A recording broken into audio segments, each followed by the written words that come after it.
Allora, questa bellissima canzone, Un amore così grande, cantata da Claudio Villa, la dedico a mamma Zaira, ma la dedichiamo a tutte le mamme, ma specialmente a mamma Zaira che ha compiuto 90 anni la scorsa settimana, perché se lo merita, perché ha un figlio meraviglioso, Alessandro, che saluto, che sta vicino, che la accompagna in questo percorso di Diversamente Giovane, con un amore così grande che non si può descrivere.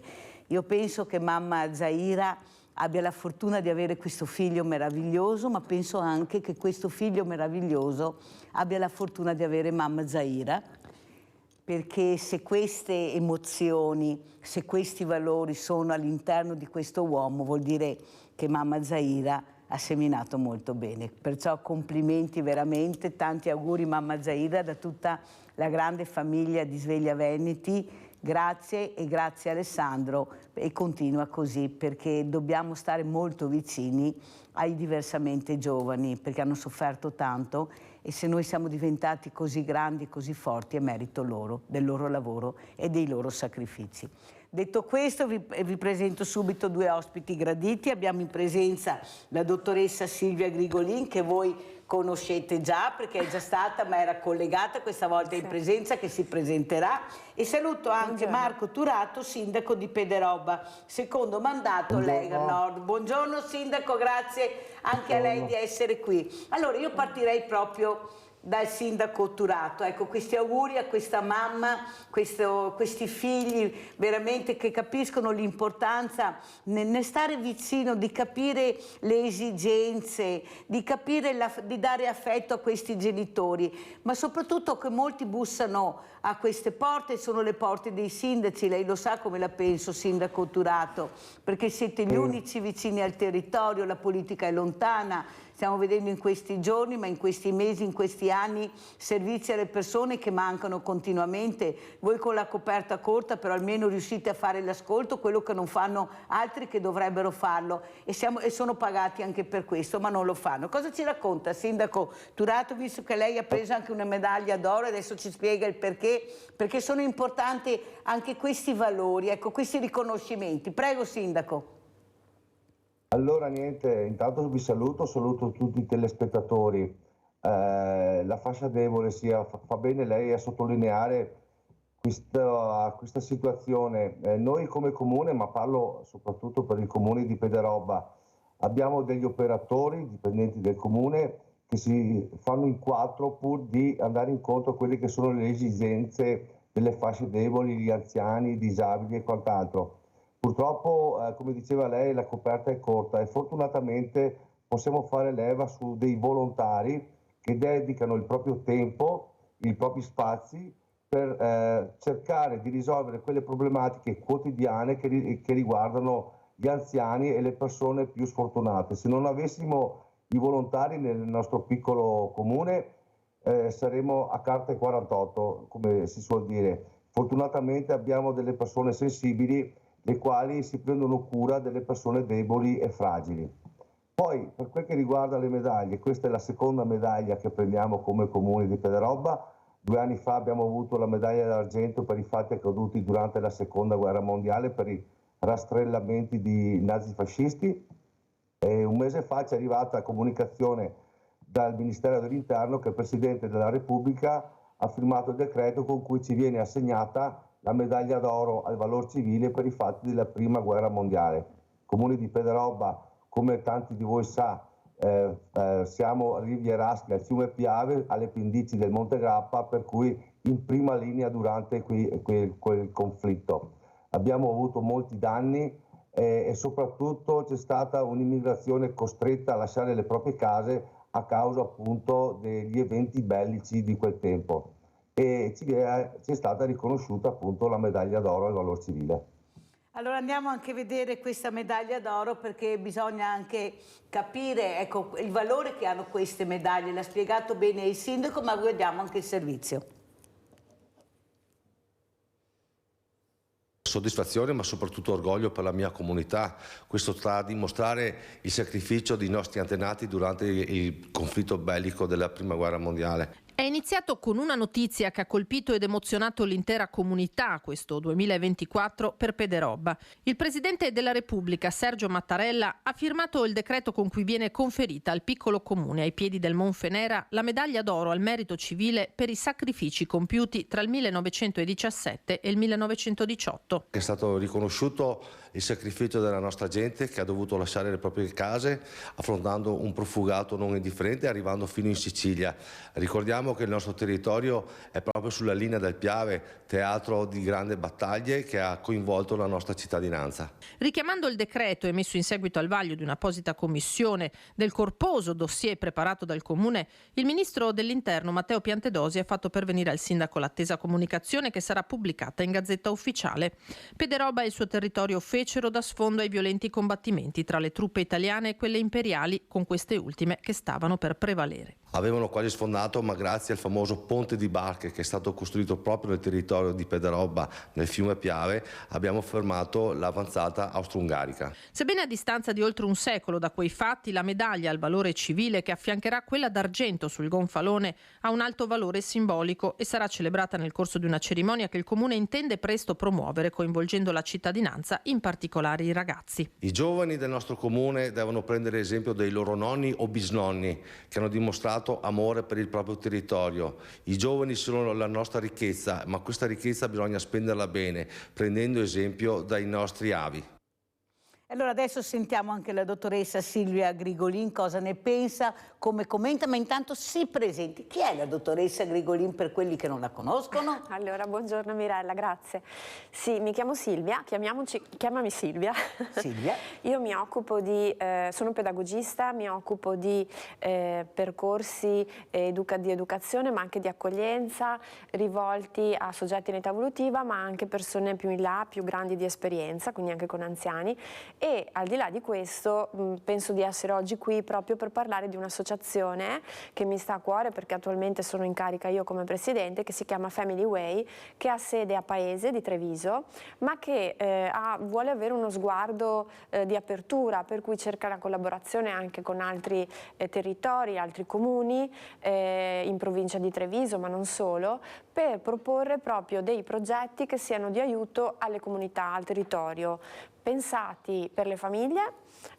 Spesso abbiamo visto io, ma anche altre persone che fanno volontariato, che comunque collaborano all'interno di questa realtà di Family Way, che le famiglie ci chiedono un aiuto nel conciliare un po' i tempi da dedicare al lavoro e all'accudimento dei cari, o bambini o anche persone più grandi di età, anziani, e non riescono perché corrono dalla mattina alla sera, e per cui si tende un po' a delegare ma non saper bene come, e invece per questo abbiamo pensato proprio a delle realtà che possono accogliere o bambini o anziani, permettendo anche a chi lo fa, a chi offre questa accoglienza, di reinserirsi nel mondo del lavoro, perché poi volendo si possono aprire partita IVA, possono gestirsi, possono sentirsi valorizzate.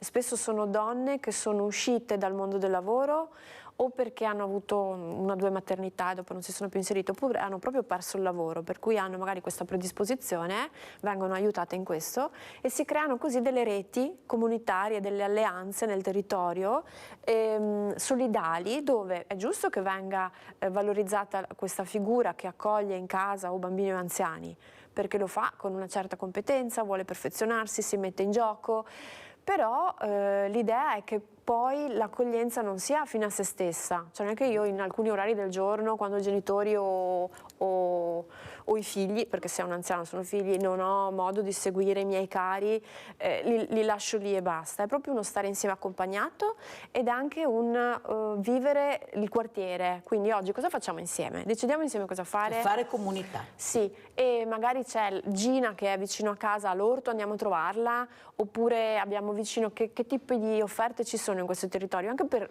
vivacizzarlo e non stare chiusi. Allora Silvia, quello che è drammatico, e i miei telespettatori lo sanno perché lo dico quasi tutte le mattine ormai, ma lo dico perché voglio cambiare, spero che cambi, è che anche il mondo del volontariato è diventato un business. Non tutto, ma in buona parte. Anche il mondo del volontariato monto, quelli che veramente dovrebbero fare squadra, sono i primi che si defilano, perché hanno paura di perdere la visibilità, hanno paura che tu entri all'interno e vedi come svolgono queste attività, hanno paura che qualcuno freghi loro il posto e si formano i campanili. Allora noi abbiamo quasi 7.000 associazioni di volontariato che non ci conosciamo, a parte pochissimi, e non riusciamo ad arrivare ad aiutare le fragilità. Allora è inutile che ci riempiamo la bocca, abbiamo tutto questo numero, se poi non troviamo l'anziano solo in casa, troviamo il giovane che non sa dove andare, fa delle cose pazzesche perché è tutto a pagamento, tutto caro, compreso lo sport, perché poveretti questi sindaci non tutti hanno la fortuna di avere dei servizi sociali che funzionano, molto politicizzati anche là, ve lo dico io. Se non fai parte del cerchio magico neppure vieni invitato al tavolo di questi coordinamenti che si riempiono la bocca, e tu magari potresti dare anche un aiuto perché sei in prima fila, sei nel campo, stai conducendo le battaglie da anni, e sono i piccoli, quelli piccoli, anche diversamente giovani, che però sanno benissimo cosa vuol dire fare il volontariato. Io capisco che è una questione anche di sicurezza, ma il volontario che deve andare a scuola, deve imparare a fare il volontario. Ma chi è che mi insegna questo? Uno che magari non ha neanche mai fatto il volontario, solo perché ha un titolo di studio e pensano che... No, perché sotto c'è un business, sono sempre soldi. Cosa ne pensa, sindaco? Sbaglio o è anche così? No, sono costretto purtroppo a darle ragione.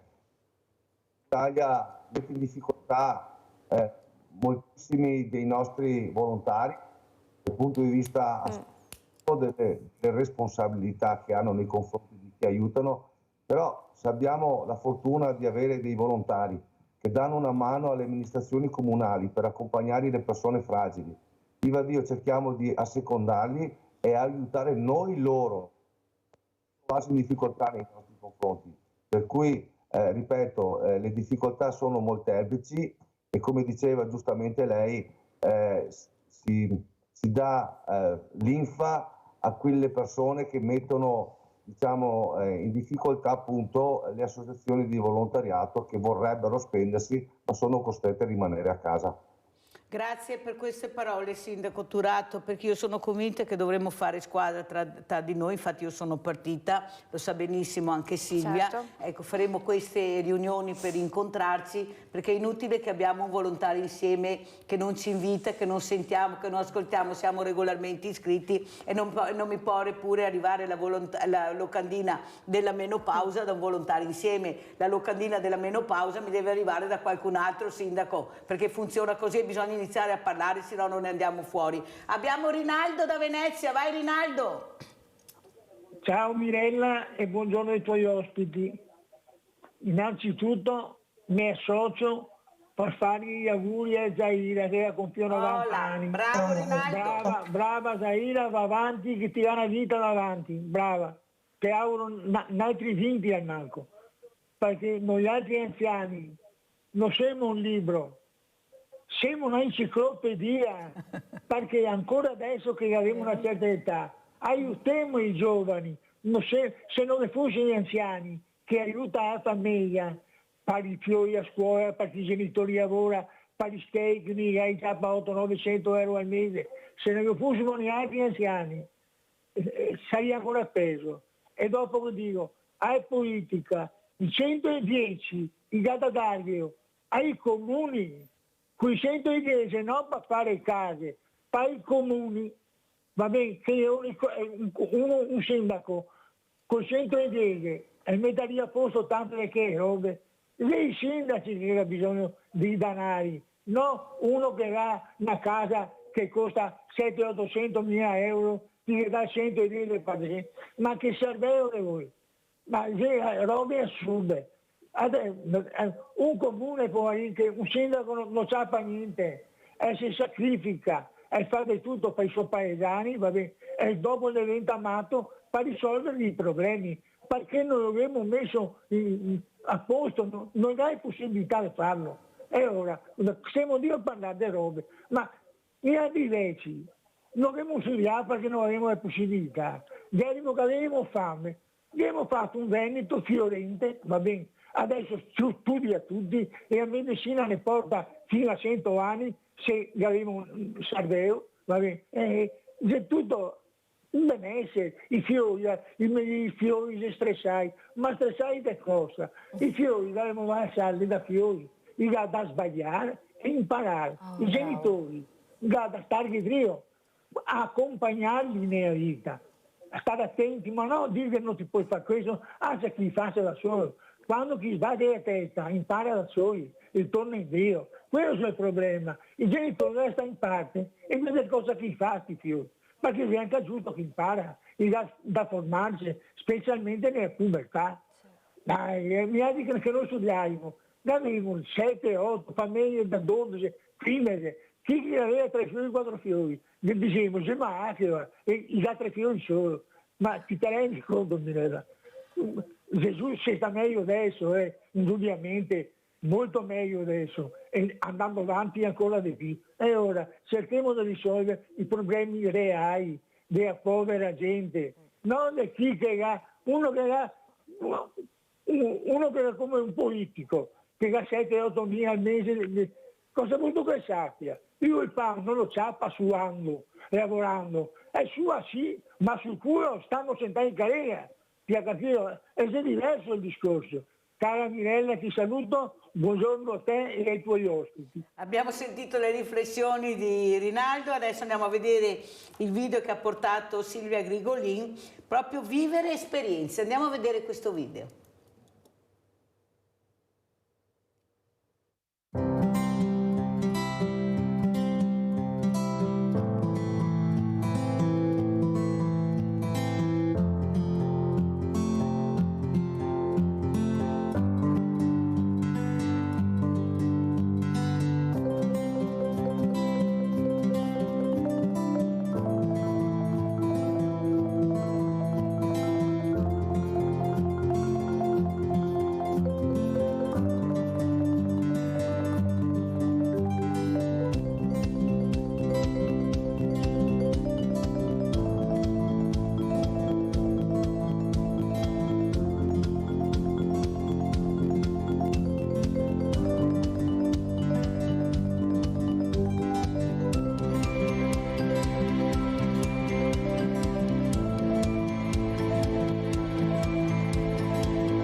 Allora, spieghiamo questo bellissimo progetto con queste foto che abbiamo visto, che fanno capire anche molte cose, ecco, soprattutto l'inclusività, la socializzazione, prego. Sì, queste sono delle immagini proprio che volevamo spiegare con queste immagini che cosa succede all'interno di questo progetto, le Case Anni Verdi, che sono più realtà ubicate in più territori. Qui per esempio c'era Stefania che è anuale, e l'idea è di far capire che si sta insieme facendo anche cose del quotidiano, pratiche, in mezzo alla natura il più possibile, che va valorizzata anche se si è in centro città, perché anche lì si va sulle mura, comunque c'è il contatto è possibile.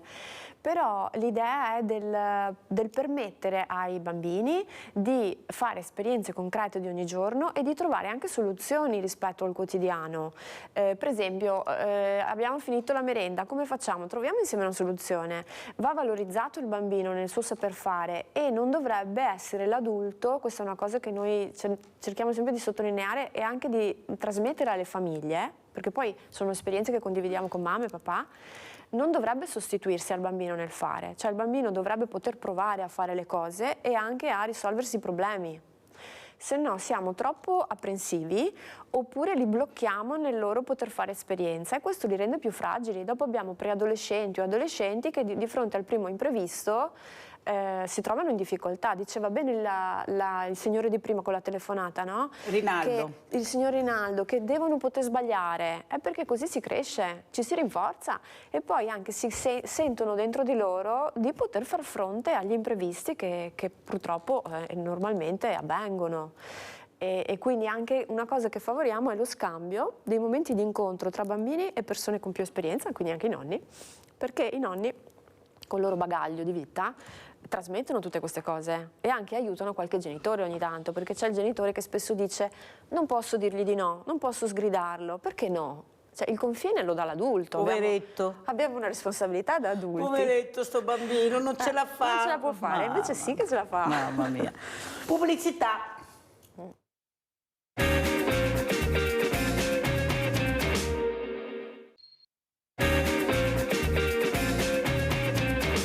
Abbiamo parlato di bambini, di giovani, di diversamente giovani, però Sindaco Turato, quello che forse manca è che non riusciamo neppure a copiare le cose buone, le cose che forse sarebbero dovute essere fatte tanti anni fa, ad esempio gli asili gestiti anche dai diversamente giovani, queste residenze per anziani, come ci sono in altre realtà, dove veramente ci sono anziani che avrebbero tanto ancora da dare, che avrebbero piacere, questi bambini che magari non hanno la fortuna di avere dei nonni, oppure i genitori che non riescono a pagare queste rette o asili che non ci sono, cioè proprio una confusione totale.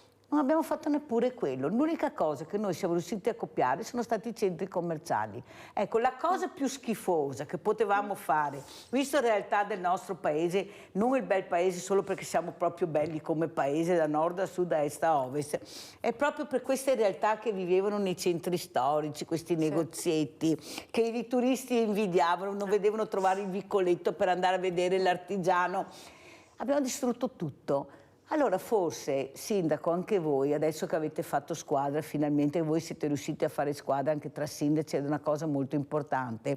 Come lo dico molte volte ai sindaci che ho ospiti, dovete battere i pugni, farvi sentire, perché voi avete il popolo dalla vostra parte, avete i numeri, anche se hanno tolto le preferenze a livello nazionale e anche regionale, perché abbiamo i listini bloccati a mio avviso.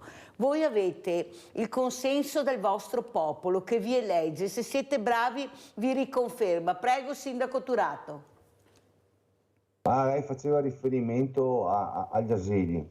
Beh, io ricordo, anch'io faccio parte ormai della categoria dei diversamente giovani, quando andavo all'asilo avevo le suore, no? Che ovviamente oltre a dare un indirizzo cristiano all'asilo stesso, però erano anche di supporto per consigli non indifferenti. Al giorno d'oggi negli asili pubblici le rette sono alte. Perché sono alte? Sono alte perché le regole che c'erano 20, 30, 40 anni fa al giorno d'oggi sono superate per il legislatore. Il suggerimento che dava lei giustamente, no? Perché non facciamo leva su magari il gruppo pensionati che abbiamo nel nostro comune, che potrebbe essere di supporto alle nuove generazioni anche per dare dei consigli, dei suggerimenti. Magari si potesse farlo, purtroppo le leggi, le leggine che abbiamo nel nostro paese ci costringono a far leva su dei regolamenti che fanno sì che le rete aumentino e quel rapporto umano che c'è tra paesani viene a spezzarsi e di conseguenza il bambino viene cresciuto come un meccano, che non è proprio ciò che io desidererei per il mio figlio. Allora, cosa voglio far capire ai telespettatori? Magari potessimo tornare indietro, magari, perché avevamo delle solide fondamenta su cui poggiare la nuova civiltà che veniva avanti, perché avanti di questo passo, dovete ascoltarmi, non andiamo da nessuna parte, perché le nuove generazioni mescolate con gli immigranti che arrivano nel nostro paese si trovano scombussolati dalle nuove regole, da una nuova civiltà. Rendiamo la nuova generazione confusionaria, che non sa più che direzione prendere. Se facessimo leva sui nostri anziani, vedrete che i nostri giovani saprebbero benissimo quale strada intraprendere. Guarda il sindaco che invece Silvia Grigolin non è d'accordo, dice che si può fare, le dà anche un suggerimento. Sentiamo Silvia allora. Hai visto che mi stavo muovendo? Ho visto. Allora, sì, sono d'accordo ma in parte. In realtà penso che è vero, ci sono delle normative datate, penso alla legge 22, per cui gli ambienti tradizionalmente preposti all'accoglienza di bambini o anche di diversamente anziani, giovani, devono essere strutturati in un certo modo. Tutte le idee un po' alternative vanno a cozzarsi con una normativa datata, però se noi da lì diciamo boh, allora non si può fare, poco ci si evolve. Io direi rispetto a chi ha idee, e tante persone hanno idee, anche altre associazioni hanno idee, perché non dire bene, allora stendiamole, formuliamole, proponiamole, e poi magari non si può fare l'idea 100% così come è venuta, ma una piccola parte comunque contribuisce ad arricchire quello che c'è già, e poi magari nel tempo può andare a modificare, perché la legge 22 sono anni che bisognerebbe in qualche modo aggiornarla, per cui sono tutte possibilità che bisognerebbe portare avanti o provare a portare avanti. Se i nonni hanno piacere in alcune occasioni di andare all'asilo comunale, ok, non sarà un asilo gestito dai nonni perché non siamo in Francia, però potrebbero essere occasioni di incontro. Perché in Francia l'asilo comunale è gestito dai nonni in parte. Perché, no, ho detto Francia perché in Francia ci sono delle proposte alternative che qui non sono ancora state realizzate, dove lo scambio generazionale è molto favorito e valorizzato. Anche in questi posti? Sì, sì. Soprattutto nelle residenze per anziani, sì, dove ci sono gli asili, sì. Basta copiare bene, ma si può anche copiare. Abbiamo Adriana da Crocetta del Montello. Ciao Adriana. Oh, Mirella, senti, scusa la voce, sai, perché sono un po' afona. Vorrei dire una cosa, bisogna anche accorpare gli asili, perché qui per esempio ce ne sono 3, ci sono bambini, 4-5 bambini per asilo, adesso per modo di dire. Comunque io ho 2 nipotine, hanno fatto l'asilo nido, adesso uno fa le elementari e l'altra finisce l'asilo infantile. E c'era, scusa un momento perché adesso fa l'amnesia, perché io sono una diversamente giovane. Tranquilla. Sì, allora noi siamo nonni e teniamo le bambine, sono 2 bambine, una volta ogni 15 giorni, una volta alla settimana una, e l'altra è la mamma di mia nuora. Comunque adesso, ritornando ai ragazzi che sono troppo popolati, che non vanno più via di casa, questo ha ragione, ma non adesso in questi periodi. Una volta io conosco una persona, e questo è indubbio, che ha popolato i suoi figli, adesso sono grandi adulti e non hanno nessuno, sua madre è morta logicamente, poverina, perché aveva i suoi anni, e sono nulla facenti, dormono e basta, dormono, escono, vanno a divertirsi, non so quanto si divertino, comunque. Vuoi che ti dica una cosa, Mirella? Io ho un figlio solo e non penso di averlo viziato, perché è andato a fare il servizio civile quando adesso ha 47 anni, servizio civile e le è servito molto, direi la verità. E dopo, quando è tornato, ho detto: senti, a un certo momento non pretendere che io ti faccia la cameriera. Infatti a 24-25 anni è andato a vivere per conto suo. Io sempre lo seguivo, non è che l'avessi lasciato così alla merce di tutto. Va bene, io sono talmente tanto agitata che non riesco neanche più a parlare. Cara, la nostra Adriana, tranquilla Adriana, ha sentito Sindaco la voglia di parlare che hanno queste persone, Certo. ecco, questa solitudine, ecco, si sente dalle telefonate che ricevo, hanno il coraggio di metterci la faccia, di parlare, di dire quello che pensano, sono là che schiacciano sperando di prendere la linea, questo vuol dire per sentirsi meno soli, essere ascoltati, è determinante. Prego Sindaco Turato. Voce? Il microfono, Sindaco.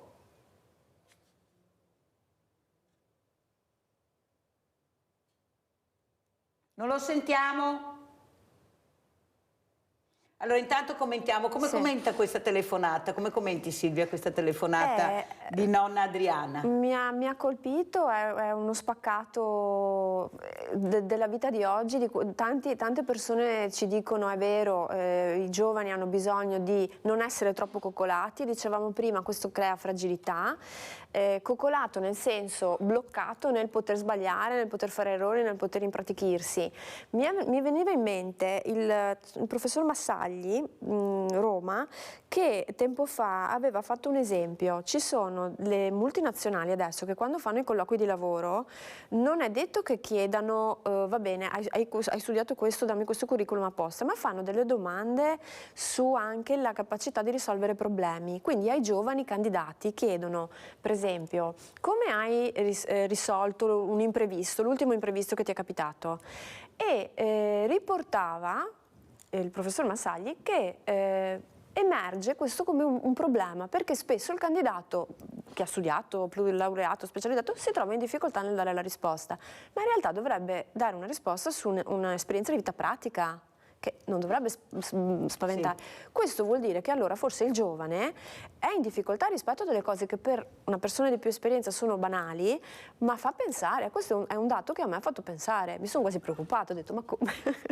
Allora bisogna tornare un attimo indietro, quindi come si faceva un tempo, la quotidianità come la vivevamo, c'era un conflitto, come lo gestivamo, perché anche lì il bambino impara a gestire i conflitti da come li gestiscono a casa. Discutiamo e troviamo un accordo o sbattiamo la porta e andiamo via? Perché va bene discutere, ma come costruiamo in maniera costruttiva questa discussione? E quindi l'importante sarebbe accompagnarli nel quotidiano, nel poter sperimentarsi, ma anche nel dare l'esempio. I tempi di oggi, dove corriamo, non ci permettono tanto di seguire in questa maniera accompagnata i nostri bambini, i nostri ragazzi, perché siamo spesso via o deleghiamo la loro educazione spesso ad altre agenzie. Va benissimo farlo, ma non troppo. Cioè, torniamo ad esserci. Però Silvia, non pensi che non è la quantità del tempo, ma è la qualità del tempo che dedichi a questa persona, che è tuo figlio, che può essere tua mamma, tuo papà, tuo nonno, in maniera diversa? Perché è inutile che vai a trovare il nonno e ti metti nel divano, come arrivano le telefonate, e smanetti col cellulare. Meglio che non vai neanche a trovarlo. Esatto. Oppure questo genitore che decide, non mi ricordo l'altro giorno che ospite avevo, ho detto non è possibile che il bambino a 4 anni deve imparare l'inglese, deve andare a sciare, deve saper nuotare. Già, il bambino ha le sue regole, i suoi tempi. Tu non puoi pretendere che tuo figlio a 4 anni in su cominci a fare tutto quello che magari pensi tu che avresti voluto fare pensando di fare del bene. Magari lui vuole stare un po' più con te, magari vuole giocare con te, vuole leggere una fiaba, un libro con te. Ecco, anche questa lettura che manca. Una volta prima di addormentarsi si leggevano le favole, chissà quanti bambini avrebbero ancora piacere di questo. Invece a 4 anni dai il cellulare, tanto è vero che a 6-7 anni hanno una velocità perché nascono ormai quasi col cellulare in pancia, ma stiamo facendo del male a questi bambini. Ecco, stanno diventando dei piccoli robot, non va bene. I ragazzini non riescono neanche a fare più i conti. Se tu gli dici 6 per 8 cosa fa? Non lo sanno mica. Non lo sanno. Guardate che non lo sanno, guardate che ho fatto le prove io. Sì. Aspetta che... no, devi dirmelo. Ma anche allacciare le scarpe? Allacciare le scarpe, bravissima. A 8 anni non lo so fare, come non so La fare? manualità che manca. Ad esempio dei volti ospiti anche, non so, che allevano animali, gli apicoltori dicono ma non può arrivare il bambino con la scuola, il ragazzino vestito da principino. Sai bene che sono dei posti dove si può sporcare, anche perché il bambino ha voglia di toccare, di vedere, e la risposta è non posso perché mia mamma sennò poi mi dice parole perché mi sono sporcato, io non posso sporcare. Ma come non puoi sporcarti? Devi sporcarti. Cioè, ma io non so, ma questi genitori, sindaco, vedo che il sindaco è tornato, ecco, lei vive a Pederoba, ma ci stanno o ci fanno sti genitori? Ci racconti del suo osservatorio com'è la situazione, perché qua sono cose allucinanti quelli che vediamo, prego. Allora, alcuni ci fanno, alcuni sono costretti, perché al giorno d'oggi sappiamo tutti com'è la vita quotidiana delle giovani coppie, no? Magari hanno un mutuo acceso per avere un appartamentino e devono lavorare ambedue. Se hanno la fortuna di avere i nonni, in qualche modo si salvano, altrimenti devono fare riferimento a strutture dove i costi sono molto elevati. Che la fortuna di avere i nonni, viva Dio, in qualche modo ha anche la possibilità di insegnare ai propri figli e ai propri nipoti il senso civico di stare a questo mondo, e di conseguenza quelle persone che non hanno questa fortuna, purtroppo i propri figli crescono in maniera un po' distorta. Però c'è anche il rovescio della medaglia, che chi mette il mondo ai figli dovrebbe anche saper bene cosa sta facendo e cosa ha fatto. Per cui l'occhio di riguardo per i propri figli è la prima cosa che deve fare ogni genitore il mattino quando si sveglia. Senta sindaco, adesso cambiamo un po' argomento, parliamo un po' di politica. Allora si sente che forse ci sarà il terzo mandato per i 15.000 abitanti, al di sotto i 15.000 abitanti. Lei è favorevole al terzo mandato, lei è al secondo mandato? Ecco, questo cambiamento, cosa dice sindaco? Ma io sono favorevole perché se chi detta le regole non ha limitazioni di mandato e può stare a Roma per 150 anni, noi che siamo in trincea, che non dico che facciamo della beneficenza, però se prendiamo questo incarico lo facciamo perché abbiamo in primo luogo passione per il nostro paese, per il nostro comune, non vedo perché non possiamo portare avanti quei progetti e quelle idee che abbiamo proposto alla nostra cittadinanza. Tanto in democrazia, se fai bene ti danno fiducia e vanno avanti col lavoro, se fai male ti mandano a casa, cosa che a Roma non mi risulta succeda.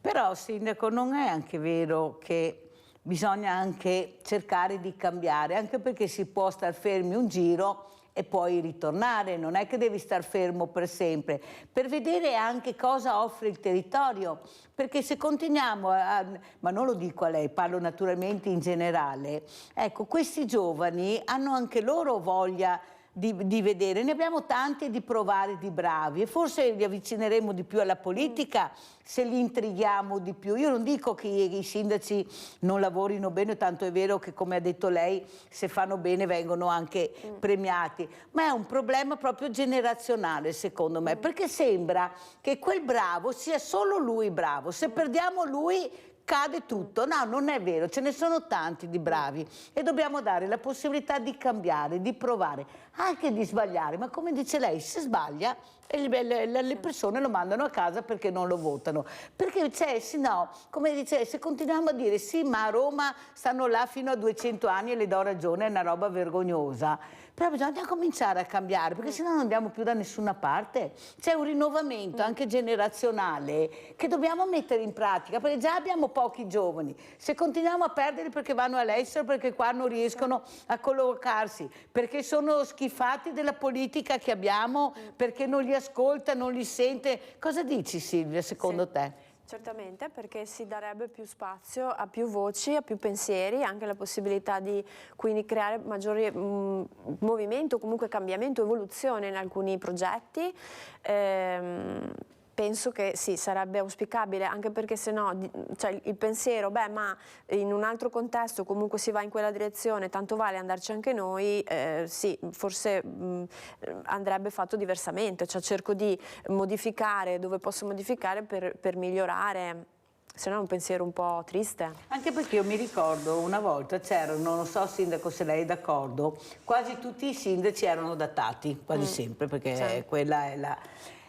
Vedo un cambiamento nei sindaci giovani, anche dalle forze femminili che ci sono, che hanno quella marcia in più, cioè riescono più a entrare nel cuore del territorio, nella comunità, perché stanno lavorando veramente bene. E qua metto dentro anche lei, perché non è diversamente giovane, però giustamente dobbiamo capire che dobbiamo creare anche altre squadre. Allora quelli bravi dovrebbero lasciare, ma non lasciare nel senso mettersi leggermente da parte e insegnare magari ai nuovi anche i percorsi. Sentiamo Marco da Mestre. Ciao Marco.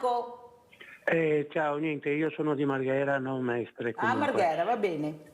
Io volevo di chiedere una cosa, purtroppo io ho chiamato tante volte l'Insula perché ho problemi nel bagno, in cucina, infiltrazione di acqua, e ho parlato con il sindaco e lui ha detto che devo rivolgermi all'assessore, ma l'assessore non mi dà né appuntamenti né niente. Noi siamo stufi perché sono anni sopra anni che chiediamo di mettere a posto 2 grondaie e di mettere a posto i pozzetti. Ascolti, intanto comincia a fare i nomi dell'assessore che non ti risponde. Chi è l'assessore? L'assessore non mi ricordo il nome, però è di Venezia, è del comune di Venezia. Ma l'assessore è sociale, l'assessore a cosa? L'assessorato casa. È una donna anche l'assessorato casa, non è una donna mi sembra. Sì, ecco, dimmi. Una donna ancora peggio. Perché guarda, io ho parlato sempre anche con la Bonelli, ho avuto da che fare, per avere questa casa ho avuto un brutto problema e purtroppo io adesso voglio risolvere questi problemi perché c'è l'acqua che mi infiltra sui soffitti. Una volta sì, una volta no, dobbiamo chiamare l'Insula, dice sì, non ci sono soldi, fate voi e dopo invece. Ma scusa se ti chiedo niente. Marco, l'appartamento è Ater comune, Ater di chi è l'appartamento? Ater, comune, scusi, comune. No Ater? No, Ater, comune. Okay. Sentiamo allora, va bene, mi prendo l'appunto Marco, vediamo se riesco magari a darti una mano. Allora Sindaco, come commenta questa telefonata? Beh, è drammatica, mi dispiace per il telespettatore che si trova di fronte a questa problematica. Noi per esempio nelle nostre case popolari sono dell'Ater, di conseguenza se dovesse succedere una problematica uguale a quella del suo telespettatore evidentemente si deve rivolgere a questa istituzione. Certo è che mi fa specie che in una città come Venezia possono accadere queste cose, mi auguro e spero per il signore che ha telefonato che la cosa si possa risolvere per il meglio.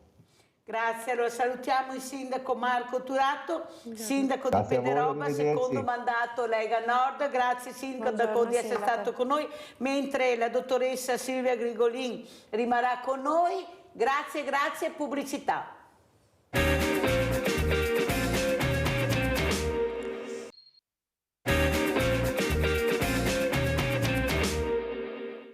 Aveva solo 5 anni Beatrice Angela Gobbo e tanta voglia di vivere, di scoprire il mondo con il suo dolce sorriso. Beatrice però è morta il 4 gennaio nell'ospedale di Padova dopo aver lottato per alcuni giorni contro 4 virus che l'hanno colpita all'improvviso provocando un'emorragia cerebrale.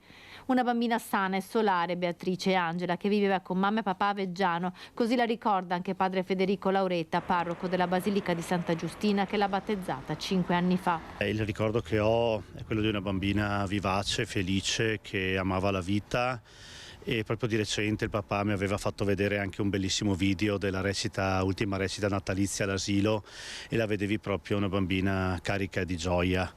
Veramente un funerale difficile, anche perché comunque quando battezzi qualcuno in qualche modo poi entra nella tua vita, li vedi tutti come i tuoi figli spirituali e sarà veramente un momento difficile anche per noi, nonostante la fede, quando una giovane vita così ci lascia. I primi sintomi della malattia si sono manifestati il giorno di Capodanno, quando la piccola ha iniziato ad accusare qualche linea di febbre, salita rapidamente fino a sfiorare i 39.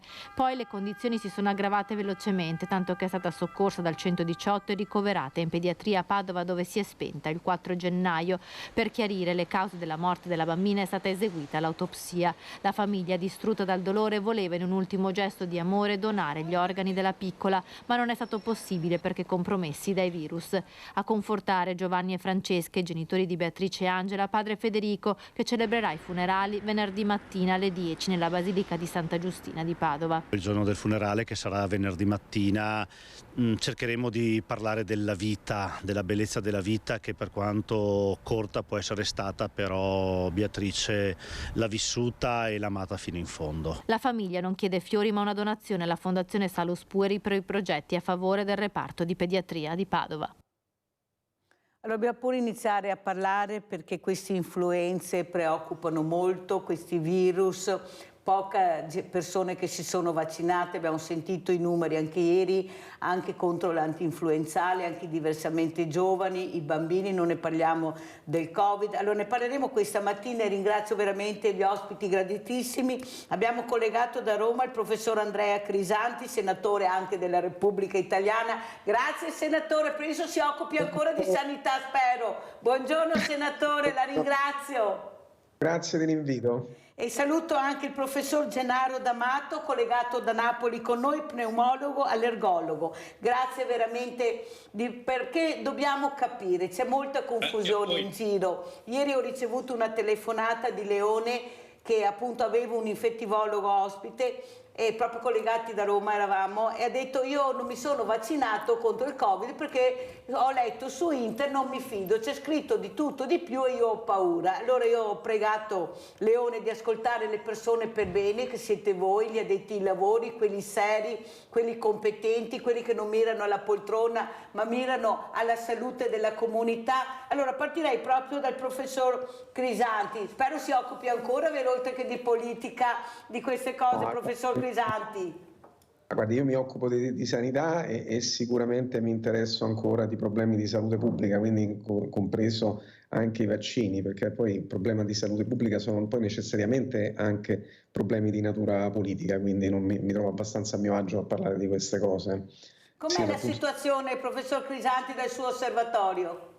Guardi, io penso che l'osservatorio mio è quello di tutti quanti noi e anche voi, e che di fatto è la documentazione dell'Istituto Superiore di Sanità che ci dice che l'adesione alle vaccinazioni Covid e influenza in Italia quest'anno è stata particolarmente bassa. Guardi, le faccio un esempio: a metà dicembre soltanto il 10% delle persone vulnerabili era vaccinato con il Covid. Se facciamo un paragone con l'Inghilterra, che ci dà la misura della differenza di quello che è stato fatto in Italia, la percentuale di persone vaccinate a metà dicembre è di circa l'85%.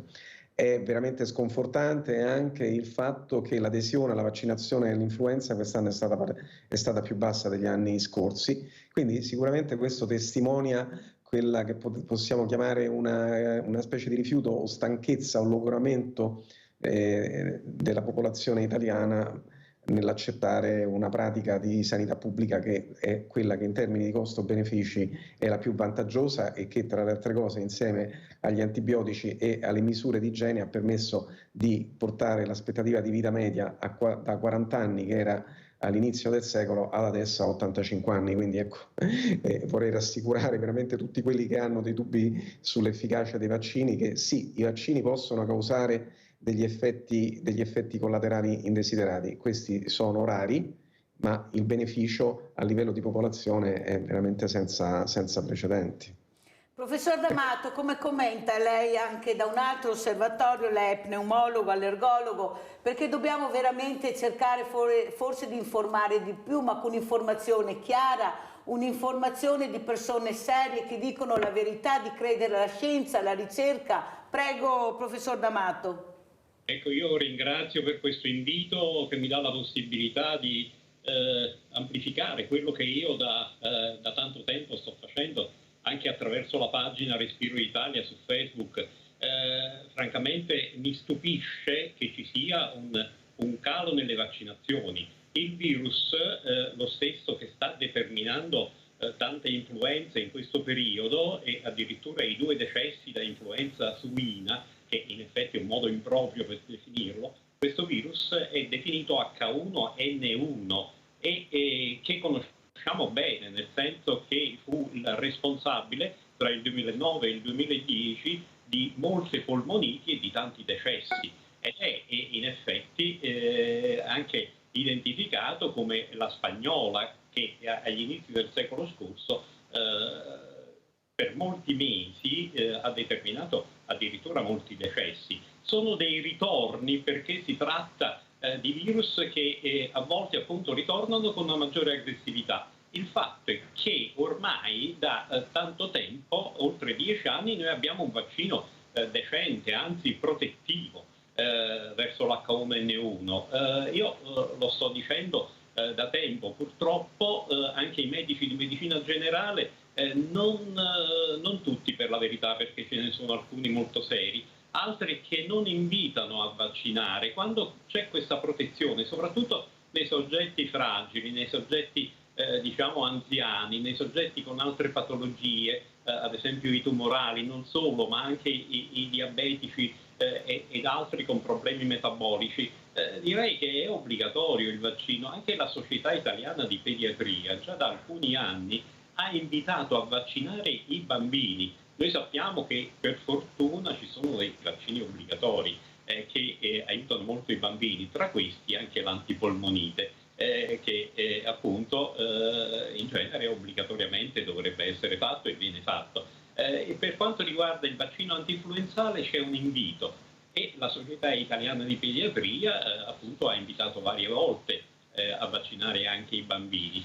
Alcuni dicono, e vabbè, ma uno prende questa influenza che sono 2 o 3 giorni di febbre e poi si alza, non è sempre così. Guardi, io nel 2009 ebbi il reparto di pneumologia al Cardarelli strapieno di polmoniti proprio in una epidemia di cosiddetta febbre suina, che era appunto da virus H1N1, e stavamo giorni e notti appunto in ospedale per tentare di aiutare tante persone con polmoniti virali e post-virali, perché il virus non solo colpisce, ma può indurre poi la facilitazione all'aggressione da parte di batteri, e in questo caso servono gli antibiotici, mentre nella fase iniziale no. Ecco, quindi è inutile trattare l'influenza con antibiotici, si usano antipiretici e si sta a casa, però la vaccinazione veramente protegge.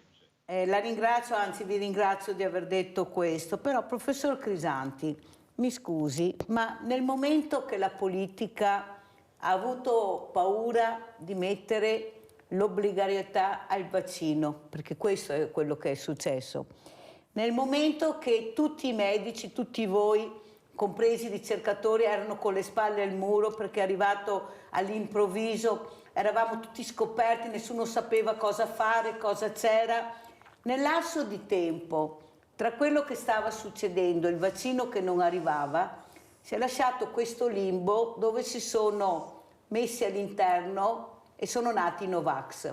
Ma il grande problema è che tra i Novax c'erano medici, anche ricercatori, anche uno scienziato, e lei capisce bene, senatore, cosa vuol dire per le menti fragili, per quelli che non riescono a capire che bisogna ascoltare gli addetti ai lavori, quelli seri, perché anche la politica poi si è messo lo zampino per avere più voti, più poltrone, perché quello è quello che è successo e vedrete cosa succederà.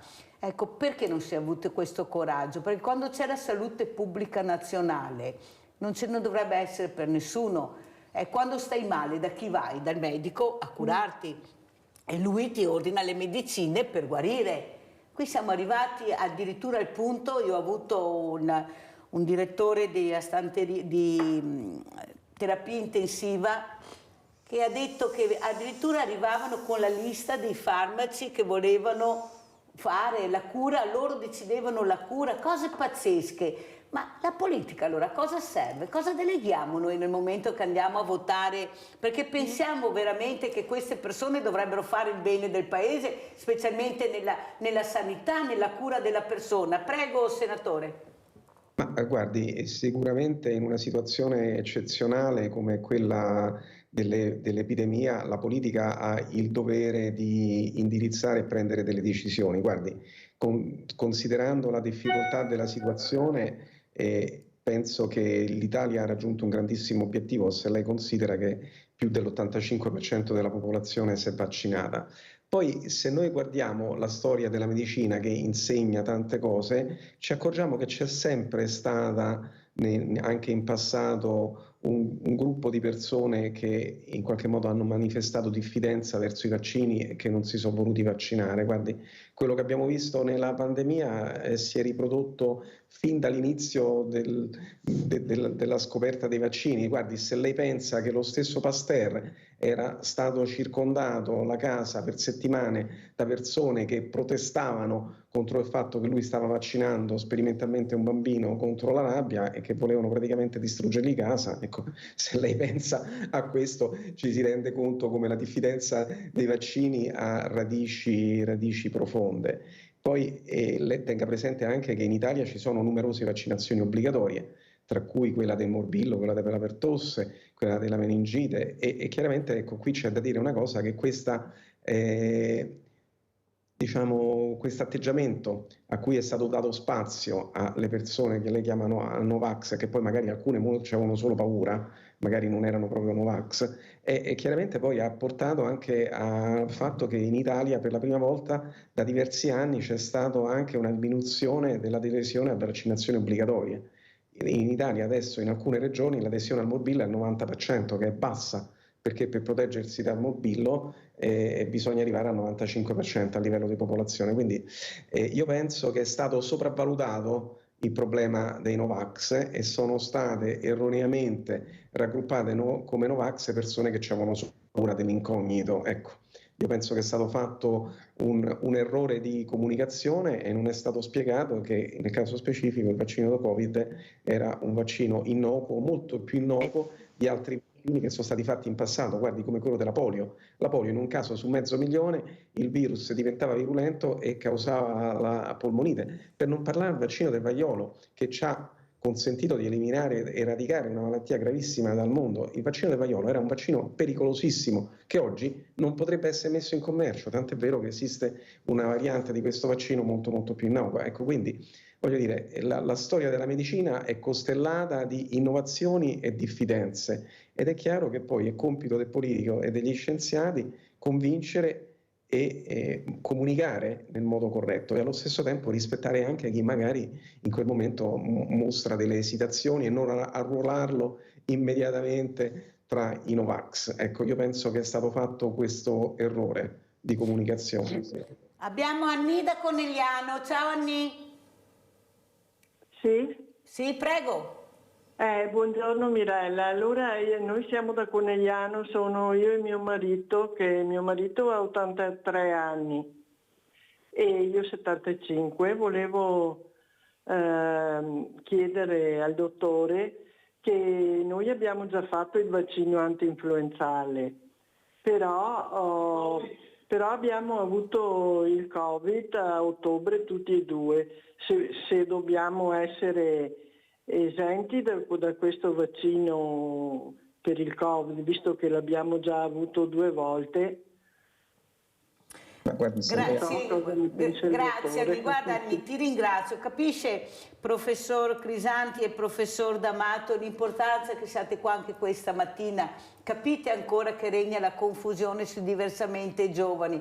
Ma come? Ma questi non hanno un medico di famiglia che dovrebbe dare delle risposte certe, sicure, visto che conosce anche i casi? Capite che siamo nell'alto mare? Ieri ho detto siamo nel mare agitato. Prego, chi risponde per primo? Prego, professor Crisanti, poi sentiamo anche il professor D'Amato. Guardi, io dunque penso che la voce dei vostri ascoltatori testimonia, come ha detto lei, la confusione e la mancanza di programmazione e chiarezza di comunicazione sul vaccino Covid. Una persona fragile, poi qui bisogna capire che cos'è una persona fragile. In genere una persona fragile la classifichiamo come una persona che ha più di 75 anni con una o più comorbidità, che significa che magari c'ha l'ipertensione, c'ha l'enfisema, c'ha il diabete e combinazioni di queste malattie, o addirittura è un paziente oncologico. Ecco, questi pazienti sono fragili e devono vaccinarsi, o si sarebbero dovuti vaccinare molto prima del picco della diffusione del virus, sia col Covid che per l'influenza. Quindi non posso che essere d'accordo col collega che ha prima evidenziato l'importanza di questa informazione. Nel caso specifico poi gli ascoltatori si sono già infettati col virus e quindi, da quello che capisco, ne sono anche usciti bene, quindi a questo punto non c'è bisogno che rifacciano la vaccinazione, perché di fatto la vaccinazione altro che non è che un sistema per allenare le cellule che producono anticorpi a fronteggiare un'eventuale infezione virale. L'infezione virale già ce l'hanno avuta, quindi sicuramente questa infezione virale ha stimolato il sistema immunitario e quindi teoricamente sono protetti quanto da una seconda infezione quanto un vaccinato. Ecco, quindi sicuramente loro non hanno bisogno di fare la vaccinazione, però testimonia il fatto che non c'è stata una campagna vaccinale perché idealmente non si sarebbero dovute infettare.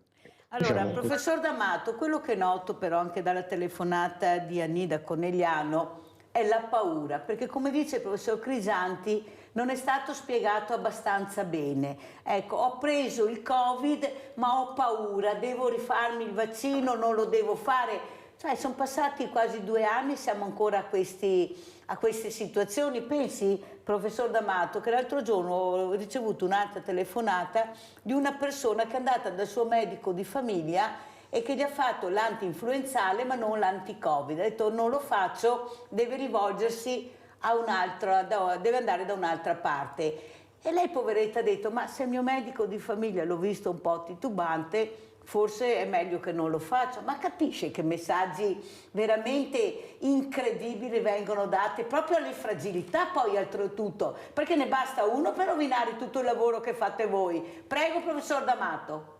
Io ringrazio per queste sollecitazioni che sono veramente utili. Ecco, i medici di famiglia hanno avuto scorte di vaccini anti-influenzali e non sempre anche di vaccini anti-Covid, per cui diciamo molti di loro francamente hanno vaccinato le persone che volontariamente andavano o sollecitate dal medico di medicina generale a vaccinarsi verso l'H1N1, quindi verso i vaccini anti-influenzali che stanno colpendo, e quindi diciamo una certa protezione c'è. Altri sono andati poi all'ASL che ne hanno avuti di vaccini anti-Covid e l'hanno fatti, però questi molto pochi, perché dice io ho già avuto il Covid, già ero vaccinato con 2 o 3 vaccini l'anno scorso. Ebbene, è bene chiarire che il vaccino che doveva essere fatto in autunno, ma che può essere ancora fatto anti-Covid, è un richiamo, così come si fa per l'antinfluenzale. Consideriamo che quando si è vaccinati o quando si è preso il Covid, l'immunità in genere dura 4-5 mesi, non più. Per cui io dico, per esempio ai miei pazienti, lo dico anche nella pagina Respiro Italia che curo, ripeto, su Facebook, per favore, se avete preso il Covid, come la signora che parlava prima, e sono passati 4-5 mesi, è opportuno fare il vaccino di richiamo anti-Covid che vi riprotegge e quindi è assolutamente utile farlo. Poi se mi Professore, la interrompo un secondo perché abbiamo un'altra telefonata, se no mi cade la linea. C'è Giancarlo, poi continuiamo. Vai Giancarlo. Buongiorno. Buongiorno. Ad esempio parlo dei vaccini, no? Sì. Ad esempio ogni paese dopo i vaccini ci sono 3-4 pigrafe in ogni paese. Prima del vaccino c'erano una pigrafe 2 al mese. Ecco, quindi se io ho ad esempio un tumore che mi viene fuori fra 10 anni, qui vaccini in 2-3 anni viene fuori subito. Quindi volevo dire che questa non va bene, perché se noi guardiamo i politici, nessuno si è fatto il vaccino, nessuno, si hanno fatto solo acqua e sale. Però Giancarlo, scusa se ti faccio una domanda, che lavoro facevi o che lavoro fai? Sono in pensione adesso. Sì, ma che lavoro hai fatto? Malerie, 35 anni e 5 carpenteria. E dove hai sentito che nessun politico si è fatto il vaccino? Basta vedere perché nessuno dove l'hai sentito? Basta vedere. Dove hai letto, hai sentito che nessun politico si è fatto vaccino?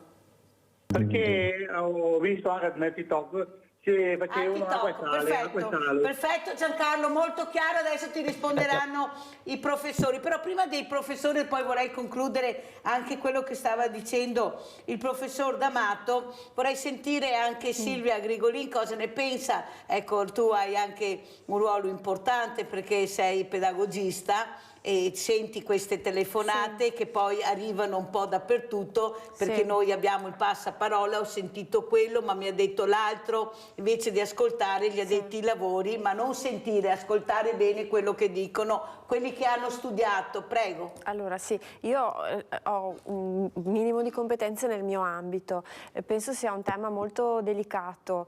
Diceva il senatore Crisanti, buongiorno senatore, che forse si è dato molto spazio troppo alla fetta di popolazione fortemente contraria, quindi Novax. In realtà credo che ce ne siano tanti e quindi questo... il fatto di parlarne può creare un dialogo, perché se no un elemento di diffidenza o di sfiducia potrebbe essere alimentato. Mi viene in mente la telefonata di prima, non so se sia il caso della telefonata, però potrebbe esserlo. Può essere anche data questo tipo di domanda da una difficoltà a relazionarsi con il medico di base, perché effettivamente adesso i medici di base sono oberati di richieste, quindi è anche difficile andare effettivamente lì e poter ricevere un appuntamento. Questa situazione, che è un po' degenerata, alimenta, oltre a una stanchezza, anche una certa sfiducia, ed è un peccato, perché si va a perdere magari la possibilità di approfondire, dialogare, eccetera. Io sono aperta di mio al rispetto dei pareri di tutti, poi ognuno di noi fa delle scelte. Io personalmente le 3 dosi le ho fatte, non ero molto d'accordo, ma va bene. Ho pensato alla collettività, cioè al di là della mia scelta personale stiamo parlando di salute pubblica. Rispetto anche chi ha altre opinioni, penso che trovare una possibilità di dialogo possa aiutare, perché così non è solo diffidenza, è anche proprio sfiducia e mi viene da dire mancanza di vedere anche prospettive diverse.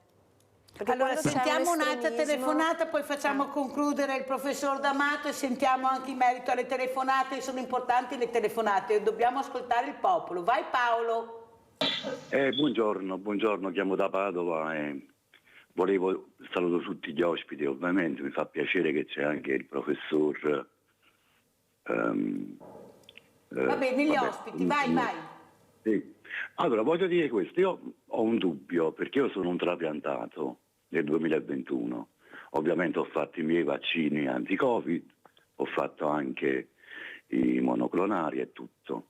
Il mese scorso ho avuto una polmonite e quindi sono andato all'ospedale, ovviamente, a cardiologia, perché poi si è scoperto che ho avuto anche un piccolo infarto, e me l'ho vista un po' brutta, però per fortuna poi alla fine ci siamo riusciti a metterci a posto. La domanda mia era questa: mi diceva la mia cardiologa che io 8 mesi fa ho avuto un Covid, però non mi ha fatto danni, cioè è come non avessi niente, nel senso, però mi ha detto che era dormiente, che poi in questo periodo si è svegliato, non mi ha portato grandi febbre, grandi, come dire, influenze, ero solo un po' raffreddato, però mi ha portato dei danni agli organi abbastanza forti. Allora volevo chiedere, visto che io sono stato anche vaccinato, ho fatto tutto quello che dovevo, è possibile che un virus come il Covid sia un virus dormiente? Cioè nel senso che a volte viene e poi non succede niente e poi dopo un po' si può svegliare. Era questa un po' la mia domanda. Grazie Paolo, ti risponderemo subito, per fortuna che eri vaccinato, così sei riuscito anche a telefonare, ti hanno salvato. Professor D'Amato, allora concludiamo e poi commentiamo le telefonate molto importanti, la vostra risposta, prego. Dunque, ecco, attenzione, i virus sono tanti. In questo periodo non c'è soltanto una riacutizzazione da Covid, una nuova ondata, per fortuna non molto aggressiva rispetto ai precedenti e che andrebbe curata anche con degli antivirali che purtroppo non vengono sempre utilizzati. Però, ripeto, con le vaccinazioni si riesce a proteggerli. Attenzione, esiste una commistione, un overlap tra virus da Covid e virus influenzale ed è a volte difficile discriminare l'uno o l'altro perché inducono sintomatologia abbastanza simile, con febbre, con spossatezza, e il tampone anti-Covid che fa identificare se si tratta di Covid o meno. Comunque diciamo che i virus colpiscono e possono aprire le porte a batteri e noi ne stiamo vedendo parecchi ormai da alcuni mesi. Io sto vedendo tante polmoniti come non ne vedevo da parecchio tempo, soprattutto in soggetti non vaccinati e si tratta di polmoniti batteriche che con dei focolai che vanno curati per bene e che vanno bene in genere con una adeguata terapia antibiotica. L'importanza è la correttezza nelle terapie. Lei signora ha detto che c'era un foglietto con cui si presentavano all'ospedale e volevano essere fatti quei farmaci che c'era nella cura cosiddetta fai da te, oppure con dei farmaci che io conosco bene quei foglietti perché c'era un pool di medici che stava a sentire anche ad alcuni strani esperti che chiedevano di fare l'idrossiclorochina, soprattutto nella fase iniziale del Covid. L'idrossiclorochina era tossica, quindi non andava fatta, eppure in quel foglietto fai da te c'era scritto di fare questo. Diciamo che io francamente dopo tanti anni di studi molto seri, anche come membro del G7 durante il 2017, il G7 è la guida italiana, con tanti contatti. Io ho contattato i colleghi francesi, i colleghi inglesi. I francesi soprattutto facevano le autopsie e vedevano che durante la prima fase del Covid c'erano molti trombosi e quelle polmoniti che noi vedevamo non erano soltanto interstiziali da virus ma anche da trombosi. E allora io consigliai ai colleghi, amici, anche allievi del Cotugno, l'ospedale di infettivologia di Napoli, io vi consiglio di utilizzare l'eparina perché francamente loro cominciarono a utilizzarla e dopo poco tempo si riuscì a salvare molte persone che erano affetti da trombosi. In effetti la pandemia, quella da Covid, è stato uno stimolo per la ricerca. Lo stesso vaccino mRNA che è stato tanto criticato,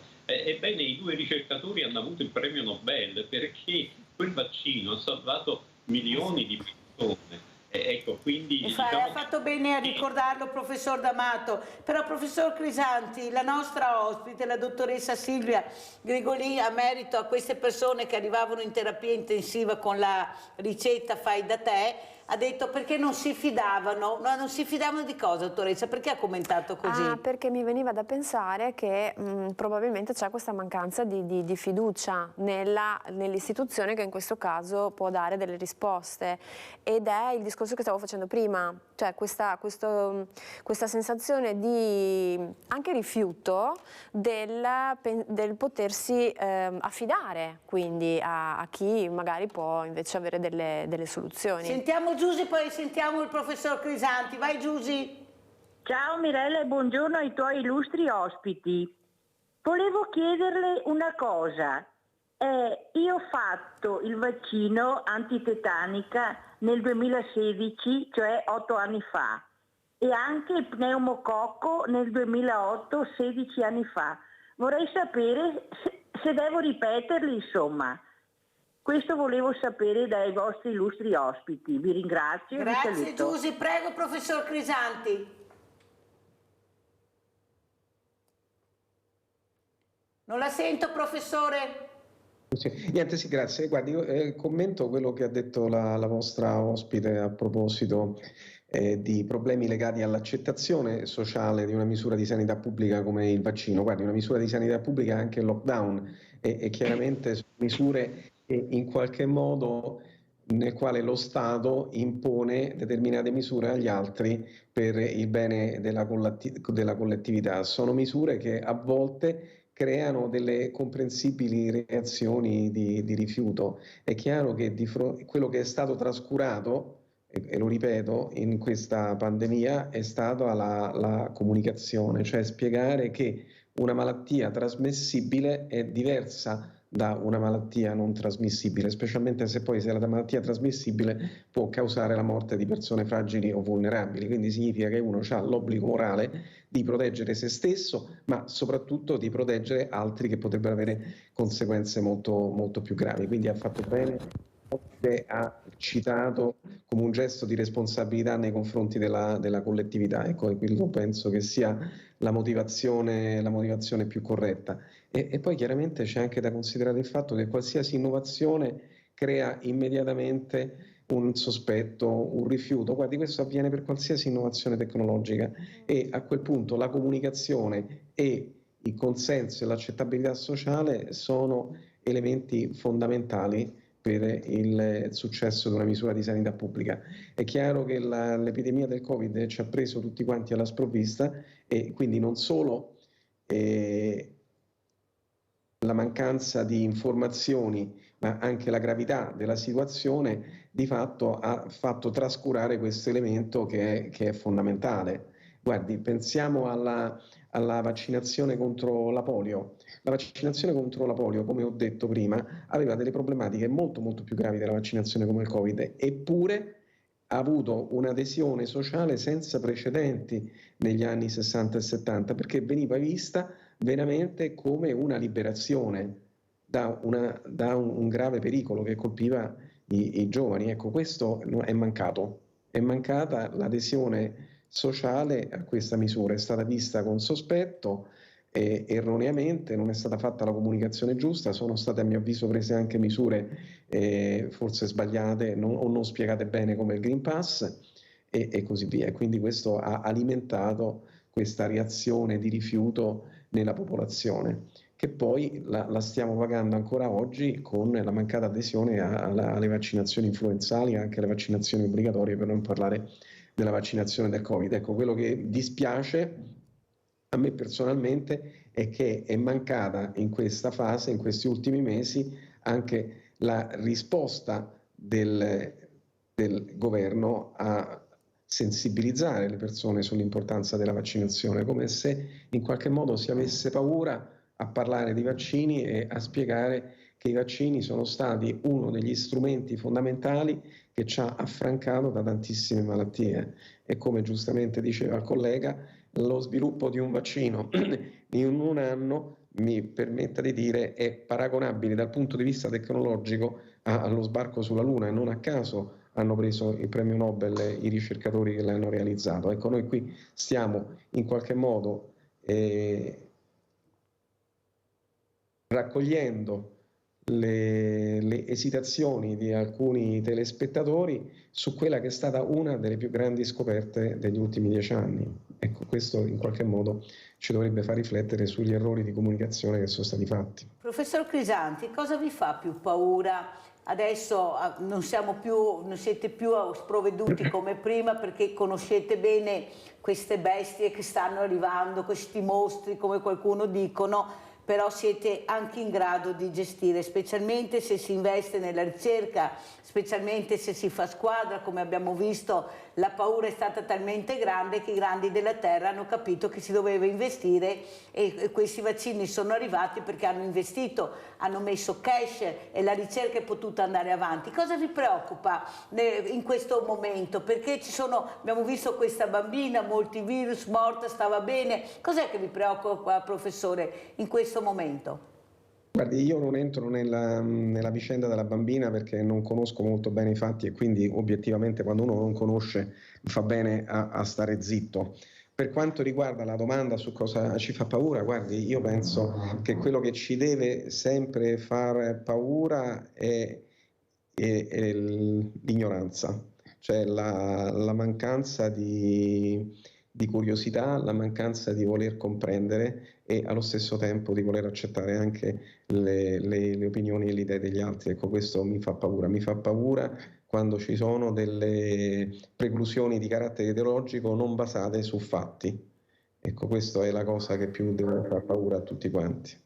Ha fatto bene a dirlo, l'ignoranza è una cattiva compagna, purtroppo, e ce ne sono ancora parecchie in questo paese, ma anche a livello politico, come ha detto lei, il professor Crisanti, adesso è senatore, anche la politica dovrebbe battere o dare un cenno, perché queste fragilità dove vanno a parare? A chi devono credere? Se veramente anche dagli organi politici non c'è questa barra dritta da tenere. Sentiamo, poi parleremo anche di questo, professor Crisanti, e anche al professor D'Amato. Ecco, mancano medici, mancano infermieri, la sanità comincia veramente a vacillare. Qui dicono al nord state bene, al sud si sta peggio, ma abbiamo delle eccellenze anche al sud, non dimentichiamolo. Ecco, c'è questa informazione che però non viene recepita nella maniera giusta da chi di dovere, da chi dovrebbe capire che l'importanza è la qualità della vita del paese e delle persone che la vivono. Sentiamo Nadia, poi mi rispondete. Prego Nadia.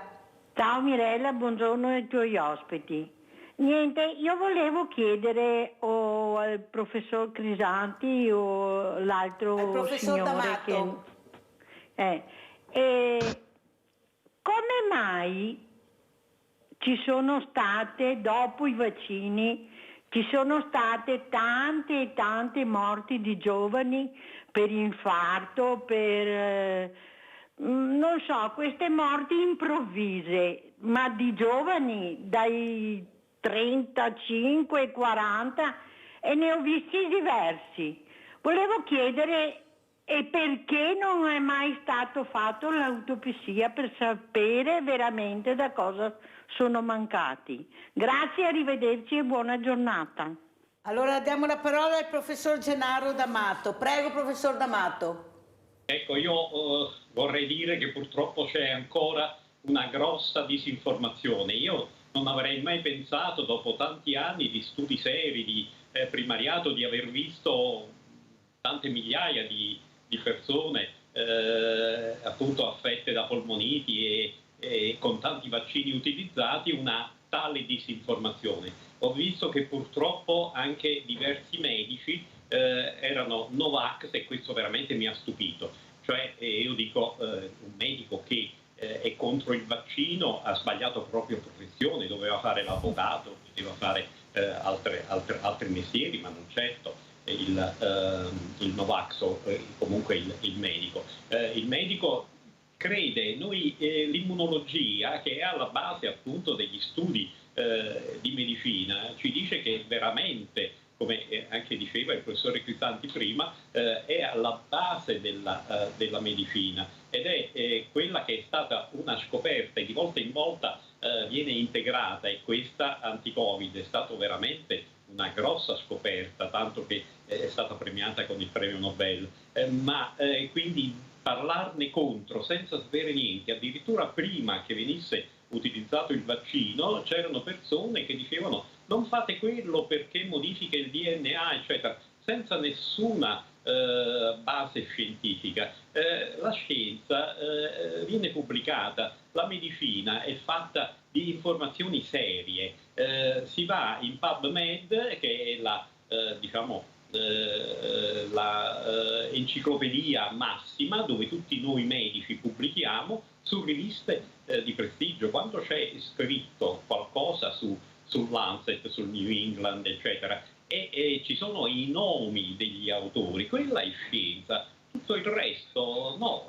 Quindi il fatto che ci siano stati dei giovani morti, eccetera, sono favole che non sempre trovano assolutamente un background scientifico.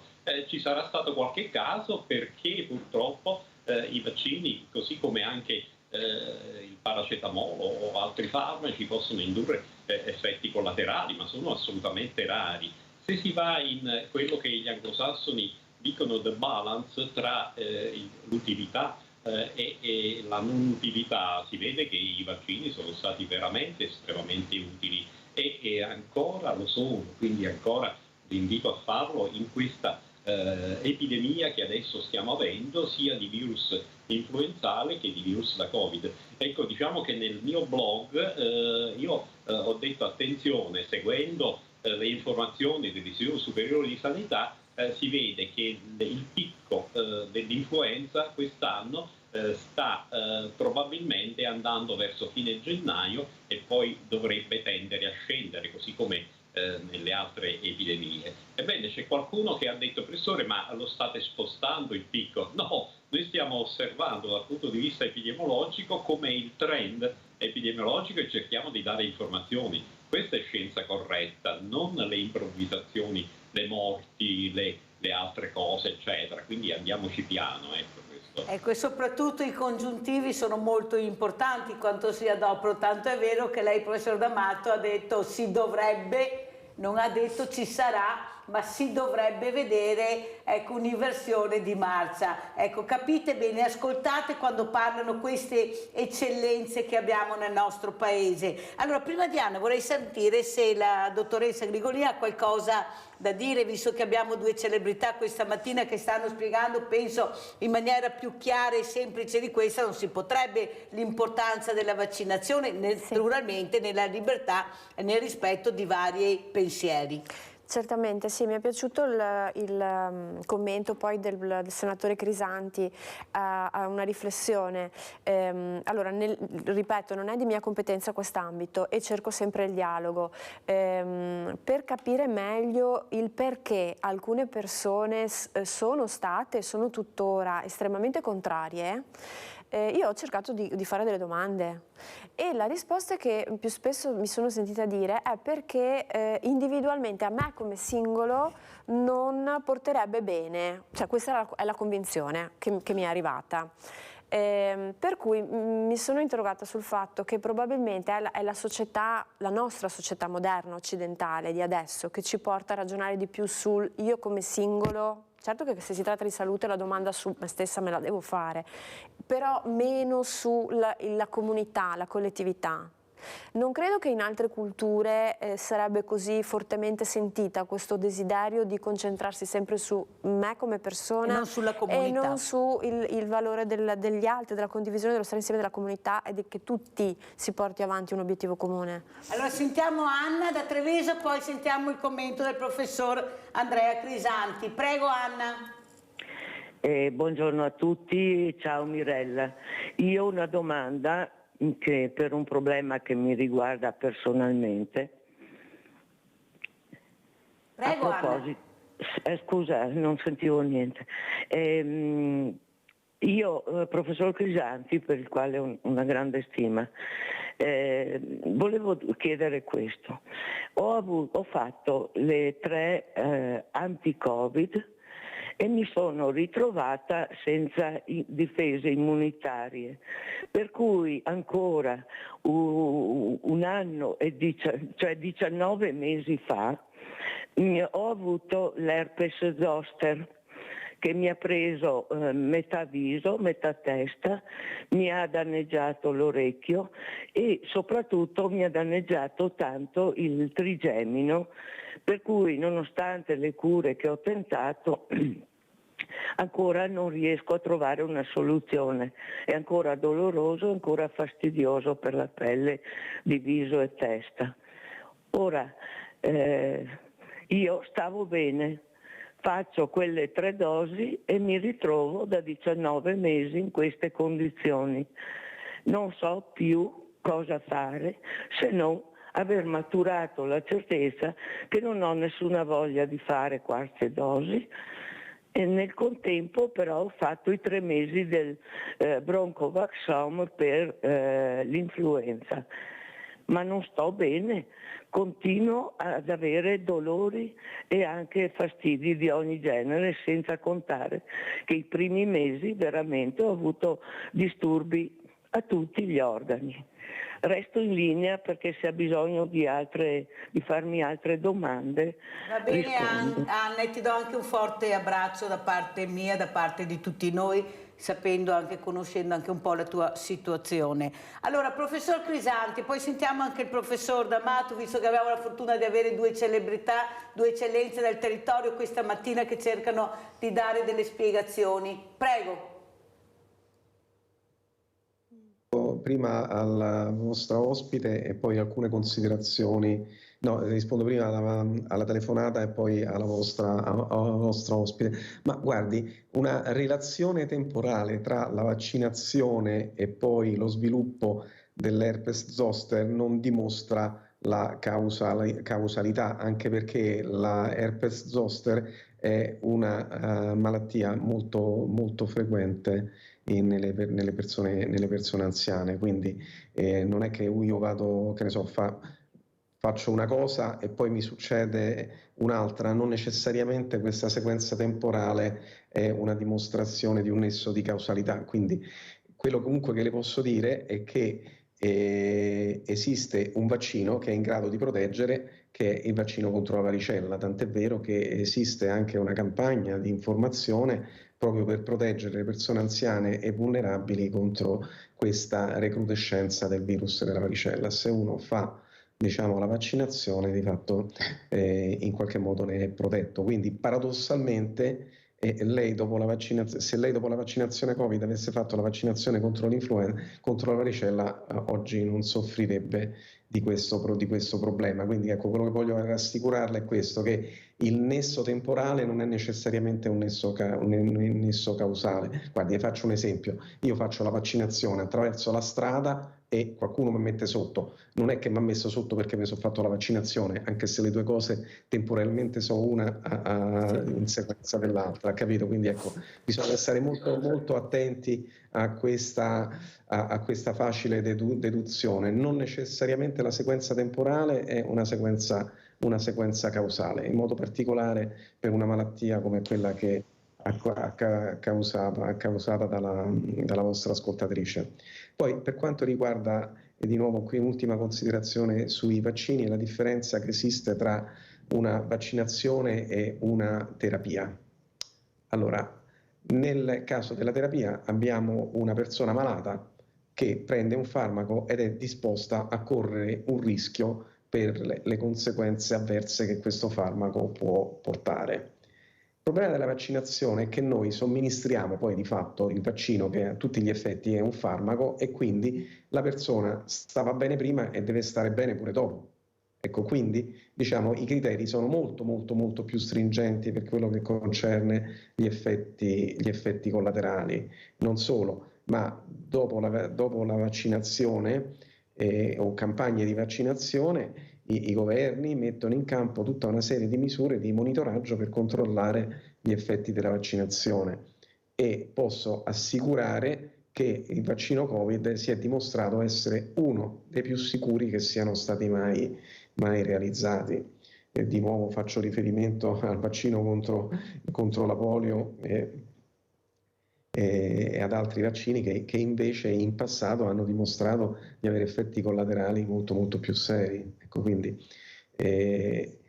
voglio rassicurare gli ascoltatori e telespettatori che queste misure sono state adottate. È stato sviluppato un vaccino in pochissimo tempo, un grande risultato tecnologico, è stata valutata con grande attenzione la possibilità che questo vaccino possa causare effetti collaterali, proprio per quello che ho detto prima, nel senso che il vaccino viene dato a persone che stanno bene e devono stare bene anche dopo.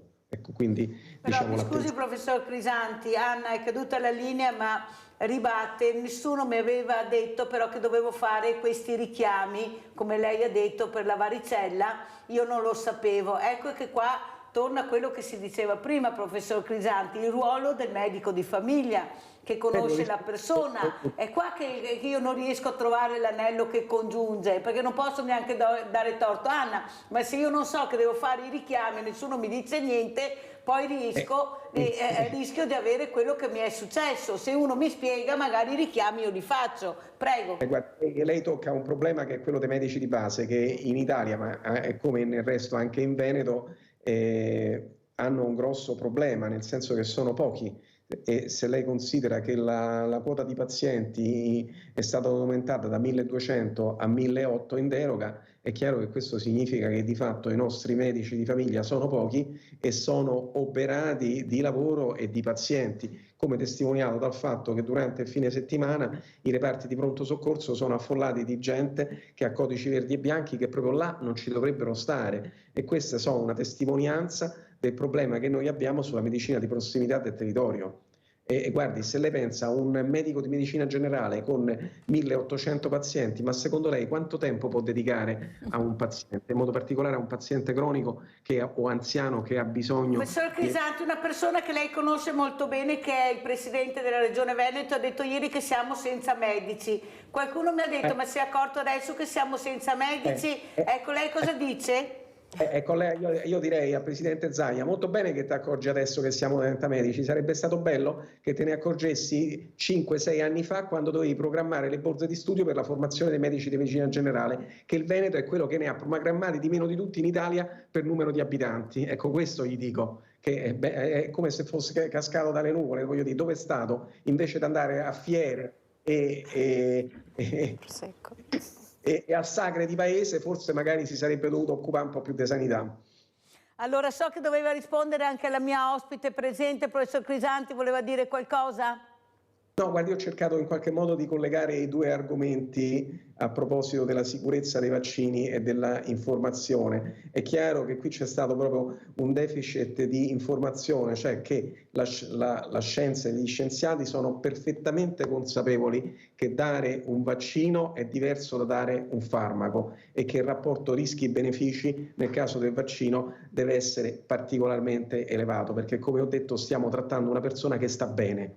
Quindi il nostro obiettivo è proteggere la comunità e fare in modo che dopo la vaccinazione stia bene quanto stava prima. Ecco, questo molto chiaro, professor Crisanti, la ringrazio. Grazie. Allora, professor D'Amato, parliamo un po' di sanità.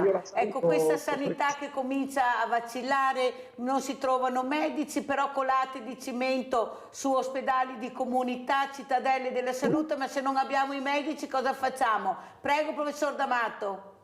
Ecco, diciamo che io posso dire che durante tutta la pandemia, ma anche prima, ma soprattutto durante la pandemia, mi sono dato disponibile all'Ordine dei Medici di Napoli per formare medici di medicina generale, i IGP praticamente, e ogni settimana si collegavano via Zoom appunto una cinquantina di medici per segnare gli appunti, per fare domande alle quali io cercavo di rispondere. Vedevo che molti erano disorientati, non avevano una preparazione adeguata, e questo è importante che invece vengano formati. Diciamo che il medico di medicina generale è solo vicino al paziente, e se non ha una esperienza ospedaliera oppure con qualche tutor che ha insegnato delle cose, magari non lo sa e non cerca a volte di approfondire anche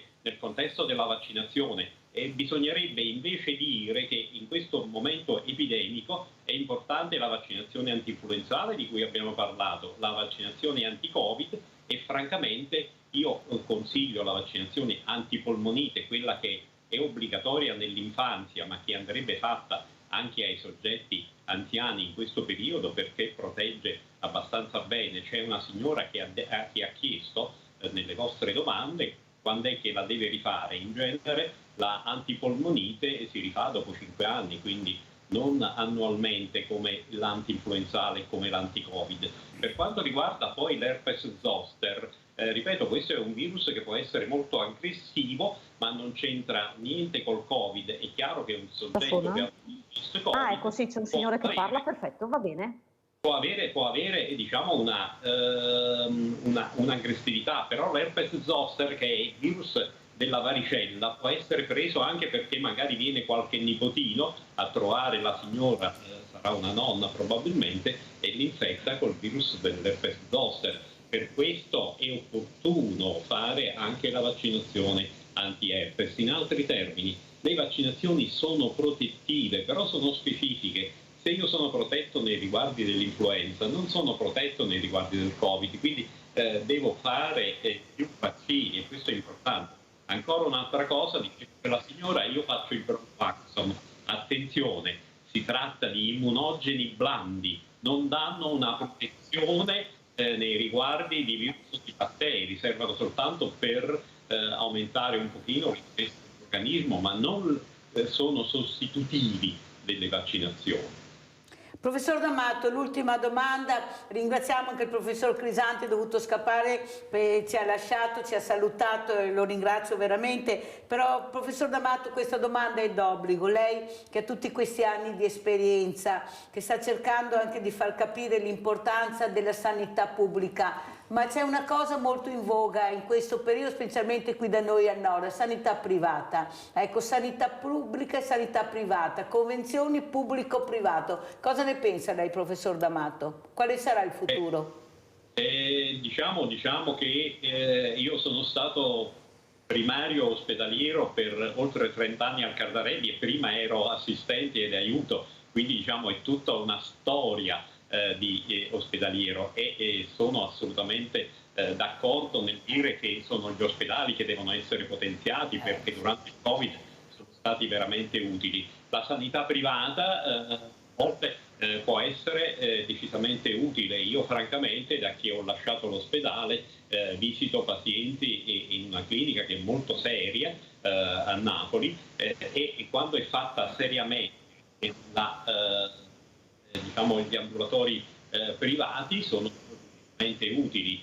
Diciamo che nei ruoli specifici quella pubblica è alla base della protezione delle persone, quindi dello Stato. Quella privata è una scelta personale di andare presso uno specialista che visita anche lì, ecco, in questi termini io la vedo. Molto chiaro, la ringrazio veramente professor Gennaro D'Amato, pneumologo, allergologo, di essere stato con noi, di aver spiegato molto bene assieme al professor Andrea Crisanti quella che è la realtà dei vaccini, l'importanza dei richiami delle vaccinazioni, però mi scusi professor D'Amato, qui la politica, il governo deve battere un colpo perché non possiamo ricevere queste telefonate di gente ancora confusa che non sa a chi rivolgersi, a chi credere su un tema così delicato che è la salute pubblica.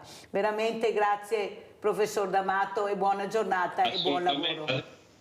Assolutamente d'accordo e complimenti per queste trasmissioni che sono veramente utili. Grazie veramente professor D'Amato, buongiorno. Saluto anche la nostra ospite che è stata con noi, veramente grazie, la dottoressa Silvia Grigolin che rappresenta le famiglie, non una cosa da poco, le fragilità, perciò grazie anche a Silvia Grigolin di essere stati con noi. Pubblicità.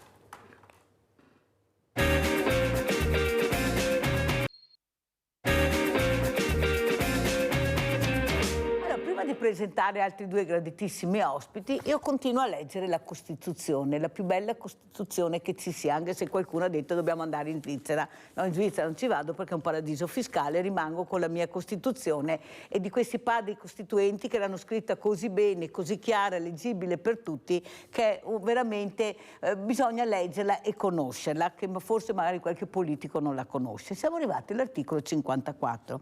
Tutti i cittadini hanno il dovere di essere fedeli alla Repubblica e di osservarne la Costituzione e le leggi. I cittadini cui sono affidate funzioni pubbliche hanno il dovere di adempierle con disciplina ed onore. No, aspettate che lo rileggo, perché è un passaggio, specialmente negli ultimi giorni, che è fantastico. I cittadini cui sono affidate funzioni pubbliche, sono quelli che noi eleggiamo, hanno il dovere di adempierle con disciplina ed onore, prestando giuramento nei casi stabiliti dalla legge. Più chiaro di così, però questo è scritto, però non viene fatto. Allora ne parleremo questa mattina con gli ultimi ospiti. Abbiamo Enrico Bruttomesso, portavoce Europa Verde. Grazie Bruttomesso di essere qui con noi. Saluto anche da Udine la dottoressa Chiara Cristini, Presidente Commissioni Pari Opportunità di Pordenone. Buongiorno dottoressa Cristini, grazie a lei di essere qui con noi questa mattina. Allora io partirei proprio da un politico, da Bruttomesso, Europa Verde, bellissimo nome, forse il verde ormai sta cominciando a mancare, sarebbe utile che tutti ci pensassimo. Prego Bruttomesso, anche in base a questo articolo 54 della Costituzione che ho letto, ma mi sa che dal dire il fare c'è di mezzo il mare. Prego. Beh, certamente noi vediamo che la funzione del politico ad oggi è espressione dei partiti politici, ovviamente, che va a rappresentare. Mi piace sempre dire una cosa sul politico. Chi è il politico? Il politico dovrebbe essere quella persona che non è un tecnico, è un cittadino che ha comunque una visione di quello che vuole fare e via dicendo, ma che deve trovare le soluzioni migliori per il territorio, per il suo paese e via dicendo. In primis ovviamente deve partire da un fatto di seguire l'istituzione in cui è eletto, quindi lo statuto, la Costituzione in questo caso qua, come ha detto lei è una delle Costituzioni più belle. Parliamo ovviamente della prima parte, certo. Per la seconda parte parliamo della forma di governo, questo è un altro discorso. E anzi, vorrei aggiungere, sulla forma di governo, a me piace sempre dire una cosa, non è tanto la forma di governo e volerla o non volerla cambiare che fa cambiare le cose, perché il buon governo viene fatto dalle persone, indipendentemente dalla forma di governo. Questo è un punto molto importante, perché tante volte gli andamenti politici di certi partiti ovviamente non vanno tanto in questa direzione, sono più legati agli interessi personali, elettorali e via dicendo, piuttosto che gli interessi del cittadino. Allora, sentiamo come commenta la dottoressa Cristini, Presidente Commissione Pari Opportunità di Pordenone. Cosa sono le pari opportunità? Ecco, io parlo nel mio Veneto, non è che le veda così tanto, le ho invitate molte volte, specialmente, pensi, dottoressa Cristini, al banco solidale che ho all'interno della provincia, l'unico banco solidale all'interno di un ente pubblico in Italia. Siamo distanti 50 metri, non ne ho visto mai nessuna, anche se poi le ho invitate in trasmissione, dicevano sempre che venivano a trovarmi, ma mi sa che non gliene frega niente. Cosa sono le pari opportunità e cosa dovrebbero servire? Prego, dottoressa Cristini. Sì, allora intanto per pari opportunità il mio ruolo è proprio pari opportunità della Commissione tra uomini e donne, quindi questo è specificato almeno nel Friuli Venezia Giulia anche la Commissione regionale, quindi ha una dimensione specifica, no? Le pari opportunità anche in senso europeo sono molto più ampie perché riguardano, un po' richiamano l'articolo 3 della nostra Costituzione, quindi tutte le nostre dimensioni, età, religione, provenienza, non solo il sesso, ma nel nostro caso quindi chi si occupa, gli organismi di parità, pari opportunità tra uomini e donne hanno questo focus specifico, naturalmente sapendo che tutte le persone non hanno solo, no, il genere di appartenenza, ma anche tutta un'altra serie di come dire, caratteristiche. Però nel nostro caso e anche il mio percorso, diciamo, che è tecnico, non politico, questo lo specifico da subito, e riguarda in particolare l'obiettivo di rimuovere quelle discriminazioni, quei gap, quelle differenze che esistono ancora in maniera estremamente marcata tra uomini e donne. E concordo con lei sul fatto che fino adesso, diciamo, c'è stata un po' una tendenza a considerare questo tipo di approccio, di modo di guardare le città, i territori, la società, è stato considerato sempre un tema un po' secondario, ecco. E ultimamente invece è un po' più trattato, un po' più presente, però diciamo non sempre in modo approfondito. Ecco, questo è un modo di guardare la società in maniera diversa, con un paio di occhiali particolari. Ed è importante che anche lei, ad esempio, dia l'opportunità di parlarne, perché spesso ci si dimentica che l'Italia, per esempio, per il 51% della popolazione è costituita da donne. Quindi occuparsi di queste tematiche, di guardare la società anche da questo punto di vista, significa poter supportare chi decide, i decisori politici o pensiamo anche dal livello comunale, regionale, naturalmente nazionale ed europeo, con questa prospettiva. Dottoressa, la interrompo un secondo, se no mi cade la linea. Abbiamo Angela da Oderzo, poi continuiamo naturalmente. Vai Angela. Sì, volevo chiedere un'informazione, ma purtroppo sono andati via i professori. Non ti in preoccupare, quanto riguarda i vaccini. Ho sentito un professore parlare che stanno studiando un vaccino contro l'obesità e stanno lavorando da 6 anni e mancano ancora 4 anni per concluderlo. Come hanno fatto a fare il vaccino in 6 mesi per il Covid? Vedi Angela, se tu invece di sentire avessi ascoltato quello che ha detto molto bene sia il professor Crisanti che il professor D'Amato, questa domanda non me l'avresti fatta, perché loro hanno spiegato perché sono arrivati in così poco tempo questi vaccini e così sicuri. Allora, quando io vi dico, invece di sentire, ascoltate che avete 2 celebrità, avete 2 eccellenze del territorio, perché hanno studiato questo e sanno quello che dicono quando parlano, tu non avresti fatto questa domanda. Perciò il mio invito è a rivedere la trasmissione, a sentire cosa hanno detto queste due eccellenze del territorio, chi ci crede, chi non ci crede, liberi tutti di pensare come vogliono, però rivedi perché ti daranno la risposta. Detto questo, prego dottoressa, continuiamo. Sì, dicevo che si parla della metà della popolazione, anzi più della metà, no? E fino adesso è stato considerato un tema un po' secondario. Il problema qual è? Che nonostante abbiamo una popolazione residente che è appunto composta da più della metà da donne, non troviamo questa rappresentazione in politica, nelle aziende, nei consigli di amministrazione, tra i dirigenti. Troviamo invece una maggiore difficoltà della componente femminile in tutti questi ambiti legati alla possibilità di esprimere appieno le proprie possibilità, le proprie competenze, le proprie capacità.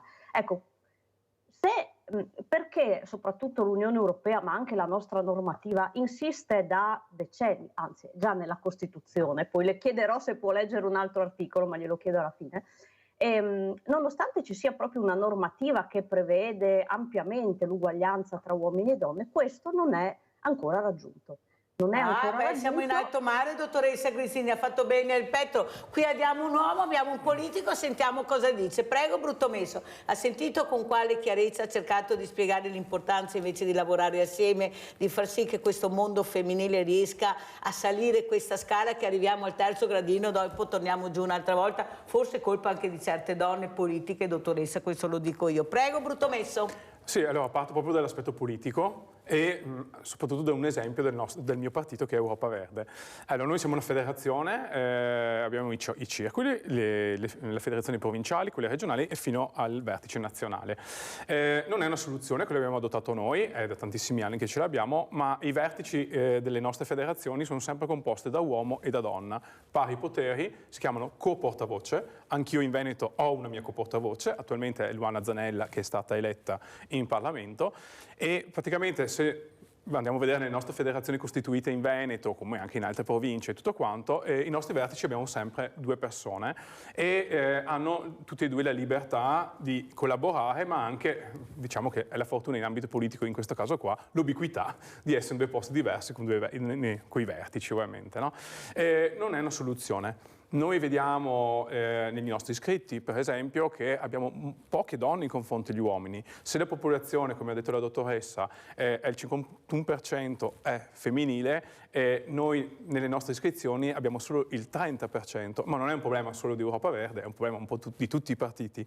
Poi se c'è un discorso all'interno dei partiti che non fanno emergere per meritocrazia e via dicendo anche la componente femminile, questo è un problema completo della politica, che non è solo all'interno dei partiti, ma poi ha risvolto anche nelle istituzioni e poi è accaduto ovviamente, se non è la politica che cambia questa situazione qua, anche nell'ambito privato immagino che ovviamente c'è la molto componente, da lavorare. sì. Cosa che per esempio io, collaborando con tanti comuni, vedo che la maggior parte della capacità amministrativa, non dico quella eletta, dico quella amministrativa all'interno dei comuni, c'è una forte rappresentanza di donne in certi comuni e posso dire sono la salvezza di certi comuni perché lavorano in modo completamente differente con una grande capacità. Elda da 9, ciao Elda. Ciao Mirella, è tanto che non ti sento perché sono stata senza televisione e tanto, senti, io volevo rispondere a quella signora che ha parlato dei vaccini prima, ecco. Per conto mio è una vergogna che parli così perché il vaccino ha salvato tanto. Io le ho fatte tutte le vaccinazioni, anche la quinta. E purtroppo bisogna ascoltare le persone che hanno studiato, quelle competenti. Va bene? E la nostra Meloni, che non me la sento neanche la mia Presidente, è ora che va a fare un po' di cultura che non è neanche laureata. Mirella, ti saluto e grazie di tutto. Grazie Elda, un abbraccio. Ecco, sentire anche diversamente giovani che chiamano, che parlano, ognuno la pensa alla propria maniera, però ascoltarli è molto importante. E forse l'ascolto del popolo, brutto messo che manca, lo sa che quando invito questi onorevoli, questi senatori, a parte qualche raro caso, fanno fatica a venire. Ho le eccellenze della sanità, della ricerca e il politico, e sa perché? Perché ha paura del confronto. Sa cosa mi chiedono? Che non vogliono il contraddittorio. E allora io dico stai a casa, che se ne può fregare di meno. Il contraddittorio è fatto da quelle persone, però gli dico, che ti hanno eletto, che se siedi su quella poltrona, su quella persona, è merito del popolo anche che ti ha votato e che ti ha dato questa possibilità. Allora, dottoressa Cristini, ecco, ha sentito quello che ho detto, ma le sembra possibile questo? La paura del confronto, la paura che arrivi la telefonata che mette in imbarazzo, che non sai cosa rispondere perché sai che non hai fatto niente, non hai dato niente. Ecco, e le pari opportunità, ad esempio lei l'ha spiegato molto bene, ecco, io sono una tecnica, non sono una politica, però purtroppo la politica è entrata dappertutto, decide i presidenti, i nomi, decide dappertutto, è arrivata a gamba tesa. E allora come facciamo noi a salvarci? Come facciamo noi anche donne a difenderci se le stesse donne che siedono in Parlamento non ci fanno salire quella maledetta scala che diventa sempre più difficoltosa? Prego, dottoressa. Sì, allora intanto, siccome io sono laureata in scienze politiche, per me la politica è una cosa seria e deve avere la P maiuscola, quindi faccio questa premessa per cui a mio parere sì, una cosa è la politica con la P maiuscola, l'altra insomma sono dinamiche di altro tipo. Detto questo, lei introduce, e anche il suo ospite, avete detto due cose molto importanti e interessanti che fanno riferimento uno ai meccanismi e alle soluzioni. L'esempio che veniva portato prima di doppia gestione alla pari è un esempio interessante applicato anche in alcune realtà del terzo settore. E può essere anche paragonato a questi meccanismi che si chiamano azioni positive, cioè per cambiare le cose, e che sono state adottate attraverso il sistema delle quote, per esempio. Sono modalità, come diceva anche il suo ospite, magari migliorabili, superabili, non sono la soluzione, però si prova.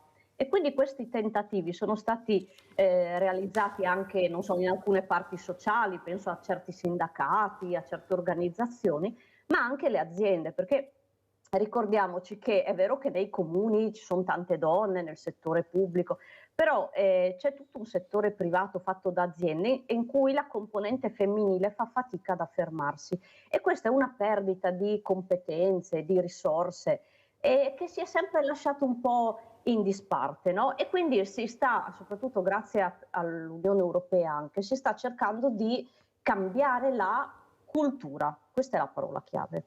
La cultura nelle aziende, la cultura nelle persone, la cultura nelle organizzazioni, perché solo cercando di capire l'importanza della diversità, a cui voi avete fatto anche giustamente cenno, e la diversità di pensiero, solo rendendoci conto di quanto sia importante la ricchezza che può portare chi la pensa in modo diverso, in modo nuovo, si può pensare di innovare il modo in cui ci comportiamo e di migliorarlo.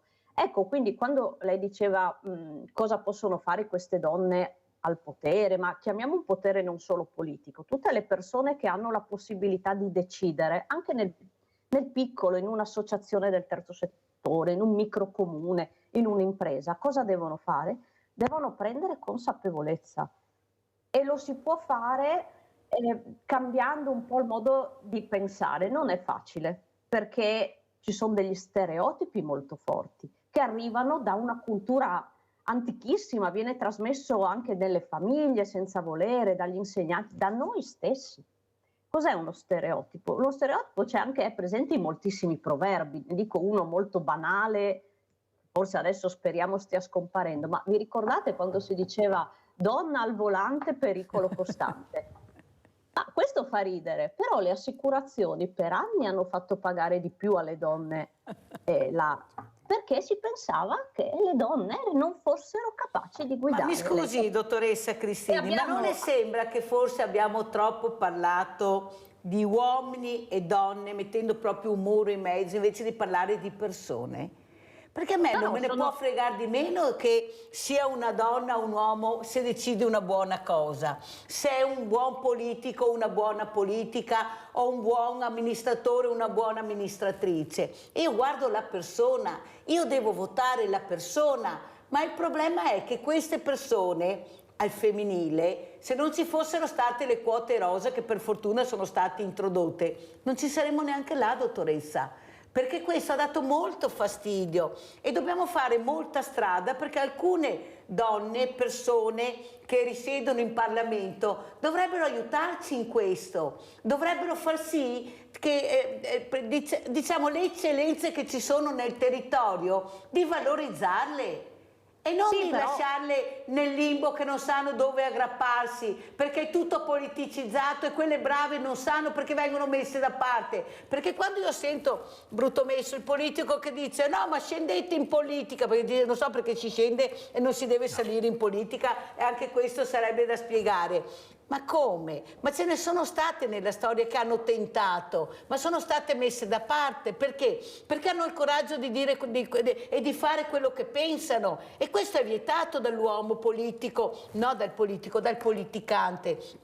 Perché al politicante non interessa di far crescere quella persona, indipendentemente politicante uomo, politicante donna, perché ha paura di quella persona che gli tolga la poltrona, che riesca a superarlo, e allora basta vedere cosa abbiamo nel territorio. Questa è la verità, a parte qualche caso, perché in effetti, come dice la dottoressa Cristini, ci sono anche dei bravi politici, non è che dobbiamo fare tutto un caglierone, però purtroppo la maggioranza pende, anche se noi abbiamo più centenarie, perché siamo noi che arriviamo ai 100, 102, ai 104, i numeri non sbagliano, e voi non ci riuscite, però là arriviamo ai 100 anni, però con grande difficoltà e con grande disparità. Prego, Bruttomesso. Sì, allora, parto dalla Costituzione. Dai. Perché noi diciamo sempre che è stata fondata, ci sono i padri costituenti praticamente, c'erano anche delle donne, no? E perché non parlare solo di fondatori e togliere già da questo inizio, diciamo, il termine padri, no? Cioè, come dice benissimo la dottoressa, io credo che il cambio di cultura arriverà in futuro, ma faccio un esempio pratico, perché ovviamente abbiamo anche dei telescoltatori che vogliono più le cose pratiche. Io spero in un futuro in cui nelle carte d'identità, nei curriculum vitae, vi dicendo, scompaia la casella che si chiede il genere, per esempio. Cioè, non dovrebbe esserci scritto donna, uomo o altro. Noi siamo, come partito, tuteliamo ovviamente anche l'altra identità di genere, però non dovrebbe essere proprio presente questa distinzione, perché già in quel caso lì diventa una distinzione, no?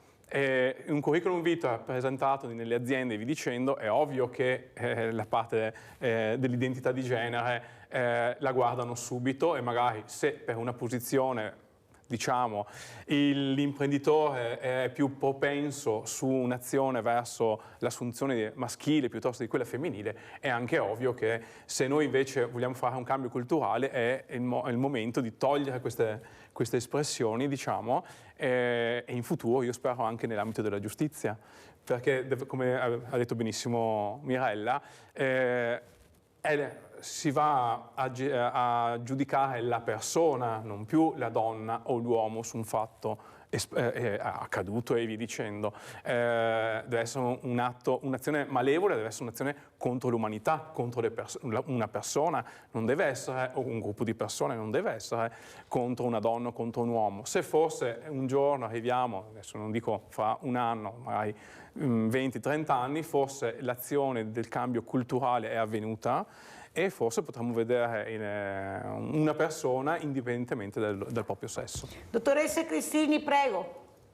Sì, allora diciamo che questo potrebbe essere il punto di arrivo futuro, molto futuro. Per arrivarci però bisogna fare dei passaggi che sono questi, ripeto, la consapevolezza, perché quando l'esempio che veniva fatto proprio sulle aziende, io lavoro molto in ambito anche aziendale, quando c'è una scelta che ancora avviene, forse un po' meno che in passato, ma ancora avviene, perché preferisco un uomo per quella posizione o preferisco una donna per quella posizione, intanto si sta violando la normativa antidiscriminatoria. Però al di là di questo, che è già fondamentale, ci chiediamo il perché. Perché vengono scelti o preferiti uomini o donne per certe posizioni, per le promozioni? Perché le donne guadagnano meno degli uomini? Ecco, questi perché hanno delle ragioni complesse, che adesso non si può, cerco di semplificarle, mi scuso per questo, però queste motivazioni sono di due tipi. Uno è strutturale, mancano i servizi, c'è tutto un tema della conciliazione dei tempi di vita familiari e di lavoro che ancora ricade sulle donne. Bisognerebbe cambiare magari alcune modalità di lavoro, promuovere di più gli orari flessibili, insomma tutta una serie di indicazioni di tipo strutturale. L'altro però è il tema culturale, è fondamentale, perché e qua bisogna partire davvero, e si sta facendo, per esempio noi come Commissione Pari Opportunità stiamo lavorando molto con le giovani generazioni, renderle consapevoli che siamo tutti noi diversi gli uni dagli altri. Queste diversità però non devono mai essere un peso o percepite come un vincolo o un problema, ma bisogna imparare a convivere con tutte le molteplici forme di diversità, tra cui anche quella di sesso e di genere, e non devono trasformarsi in discriminazioni. Ecco, fare questi passaggi che hanno come obiettivo quello di cui parlava Bruttomesso, il suo ospite, richiedono dei passaggi intermedi di crescita e di consapevolezza, altrimenti il rischio è che non ci si sviluppi, diciamo, non si vada verso quelle indicazioni di presa di coscienza in qualche modo, a cui tra l'altro punta moltissimo l'Unione Europea. Ci sono alcune politiche, si chiama Agenda 2030, l'obiettivo 5, che nelle scuole ad esempio sono molto trattati, e significa aspirare ad una società diversa, più consapevole e sostenibile proprio, in cui le disuguaglianze inizino a scomparire, che però richiede un attimo dei passaggi progressivi. Io le chiedo, se posso permettermi, se può leggere solo le primi due commi dell'articolo 37. Ah, volentierissimo, li abbiamo già letti, ma li rileggiamo volentieri. Sì, chissà che qualche politico ascolti, che lo impari, sto articolo 36 o 37, dottoressa? 37. Bene, allora, la donna lavoratrice ha gli stessi diritti e, a parità di lavoro, le stesse retribuzioni che spettano al lavoratore. Comma 3.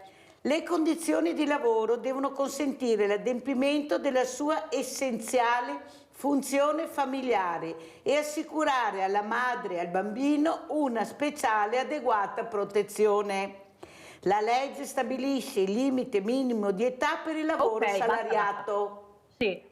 Allora, aspetti dottoressa che la finisco. La Repubblica tutela il lavoro dei minori con speciali norme e garantisce ad essi, a parità di lavoro, il diritto alla parità di retribuzione. Belle parole scritte bene, ma la realtà, dottoressa?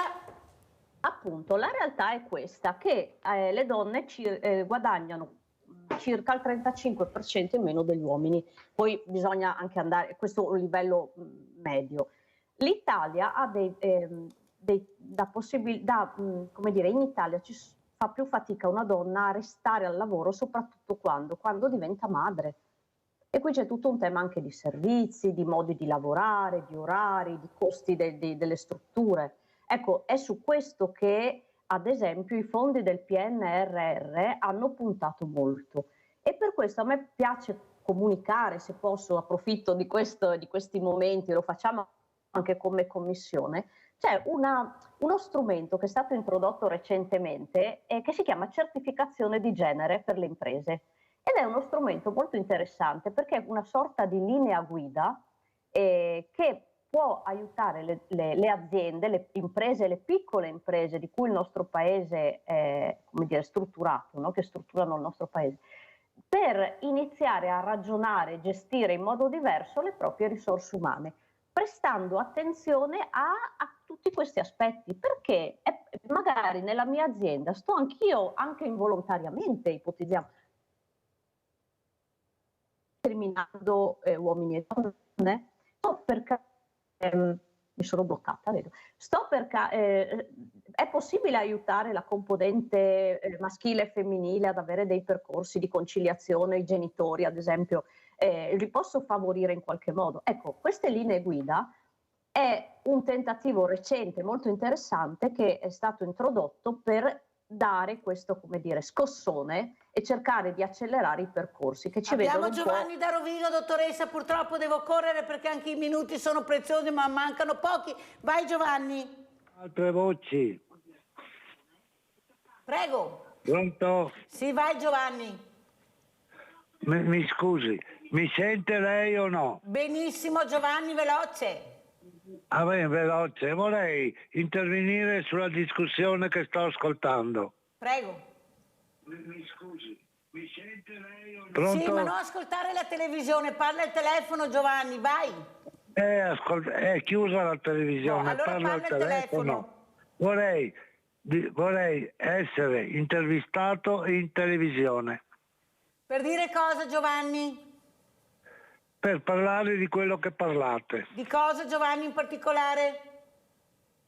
Allora, mi scusi, in particolare, secondo me, ha parlato Brutto Messo e Chiara Cristini e hanno detto cose praticamente incredibili. Secondo me, io ho 92 anni. Sono del 1940 e praticamente sento da voi cose inascoltabili. Vorrei intervenire. Pronto? Sì, ma dimmi qualcosa di inascoltabile, così ci rendiamo conto. Dai Giovanni, dai. Allora, mi scusi, è abbastanza semplice. Avete parlato di tante cose e soprattutto di come si deve comportare per la diversità. Avete parlato di tantissime cose e io in generale voglio dirvi qual è il parere di una persona che ha fatto la prima, la seconda guerra mondiale e ne sa più di voi che parlate inutilmente. Allora parla, dimmi, vai, dai, ti lascio la parola. Mi scuso. Intanto voglio non devi solo scusarti, dire. già scusare non va bene. Allora, tu stai parlando, cosa vorresti dire se io ti intervistassi? Ma le cose le dico a chi parla, non a lei. Ti stanno ascoltando, Giovanni. Cosa devo dire a lei? No, a me, allora, a loro, cosa vuoi dire a loro? Allora, devo dire a loro com'era la vita tanti anni fa, che era molto più semplice, non c'era bisogno di diversità, non c'era bisogno di altro che di lavorare, imparare. Gli devo dire che il mondo non è come quello che parlate voi. Bruttomesso non sa un cazzo, e l'altro signore che si chiama perché Chiara in televisione non si dicono queste parole, le usavi una volta, adesso non usarle più. Ecco, non puoi condividere e te ne do atto, perché sei libero di pensare, però non usare brutte parole. Prego Giovanni. Non uso queste parole, le uso adesso con te. No, chiudete per cortesia, ecco, queste parole vai a usarle da un'altra parte, non qui, vai dove vuoi, noi in questa trasmissione assolutamente no. Allora, però è anche da capire la rabbia, l'amarezza, perché bisogna anche capire 92 anni, 2 guerre, non è mica facile rispondere. Prego, Bruttomesso. Beh, il signore è ovviamente di un'altra generazione e il cambiamento culturale futuro viene sempre dalle nuove generazioni. Saranno sempre le generazioni a cambiare, è difficile cambiare la mentalità di una persona di una certa età, no? Lui è nato facendo le guerre, vi dicendo, più o meno con l'età di miei nonni, vi dicendo, e hanno ovviamente vissuto, come si dice, delle situazioni molto drammatiche, ma allo stesso tempo c'era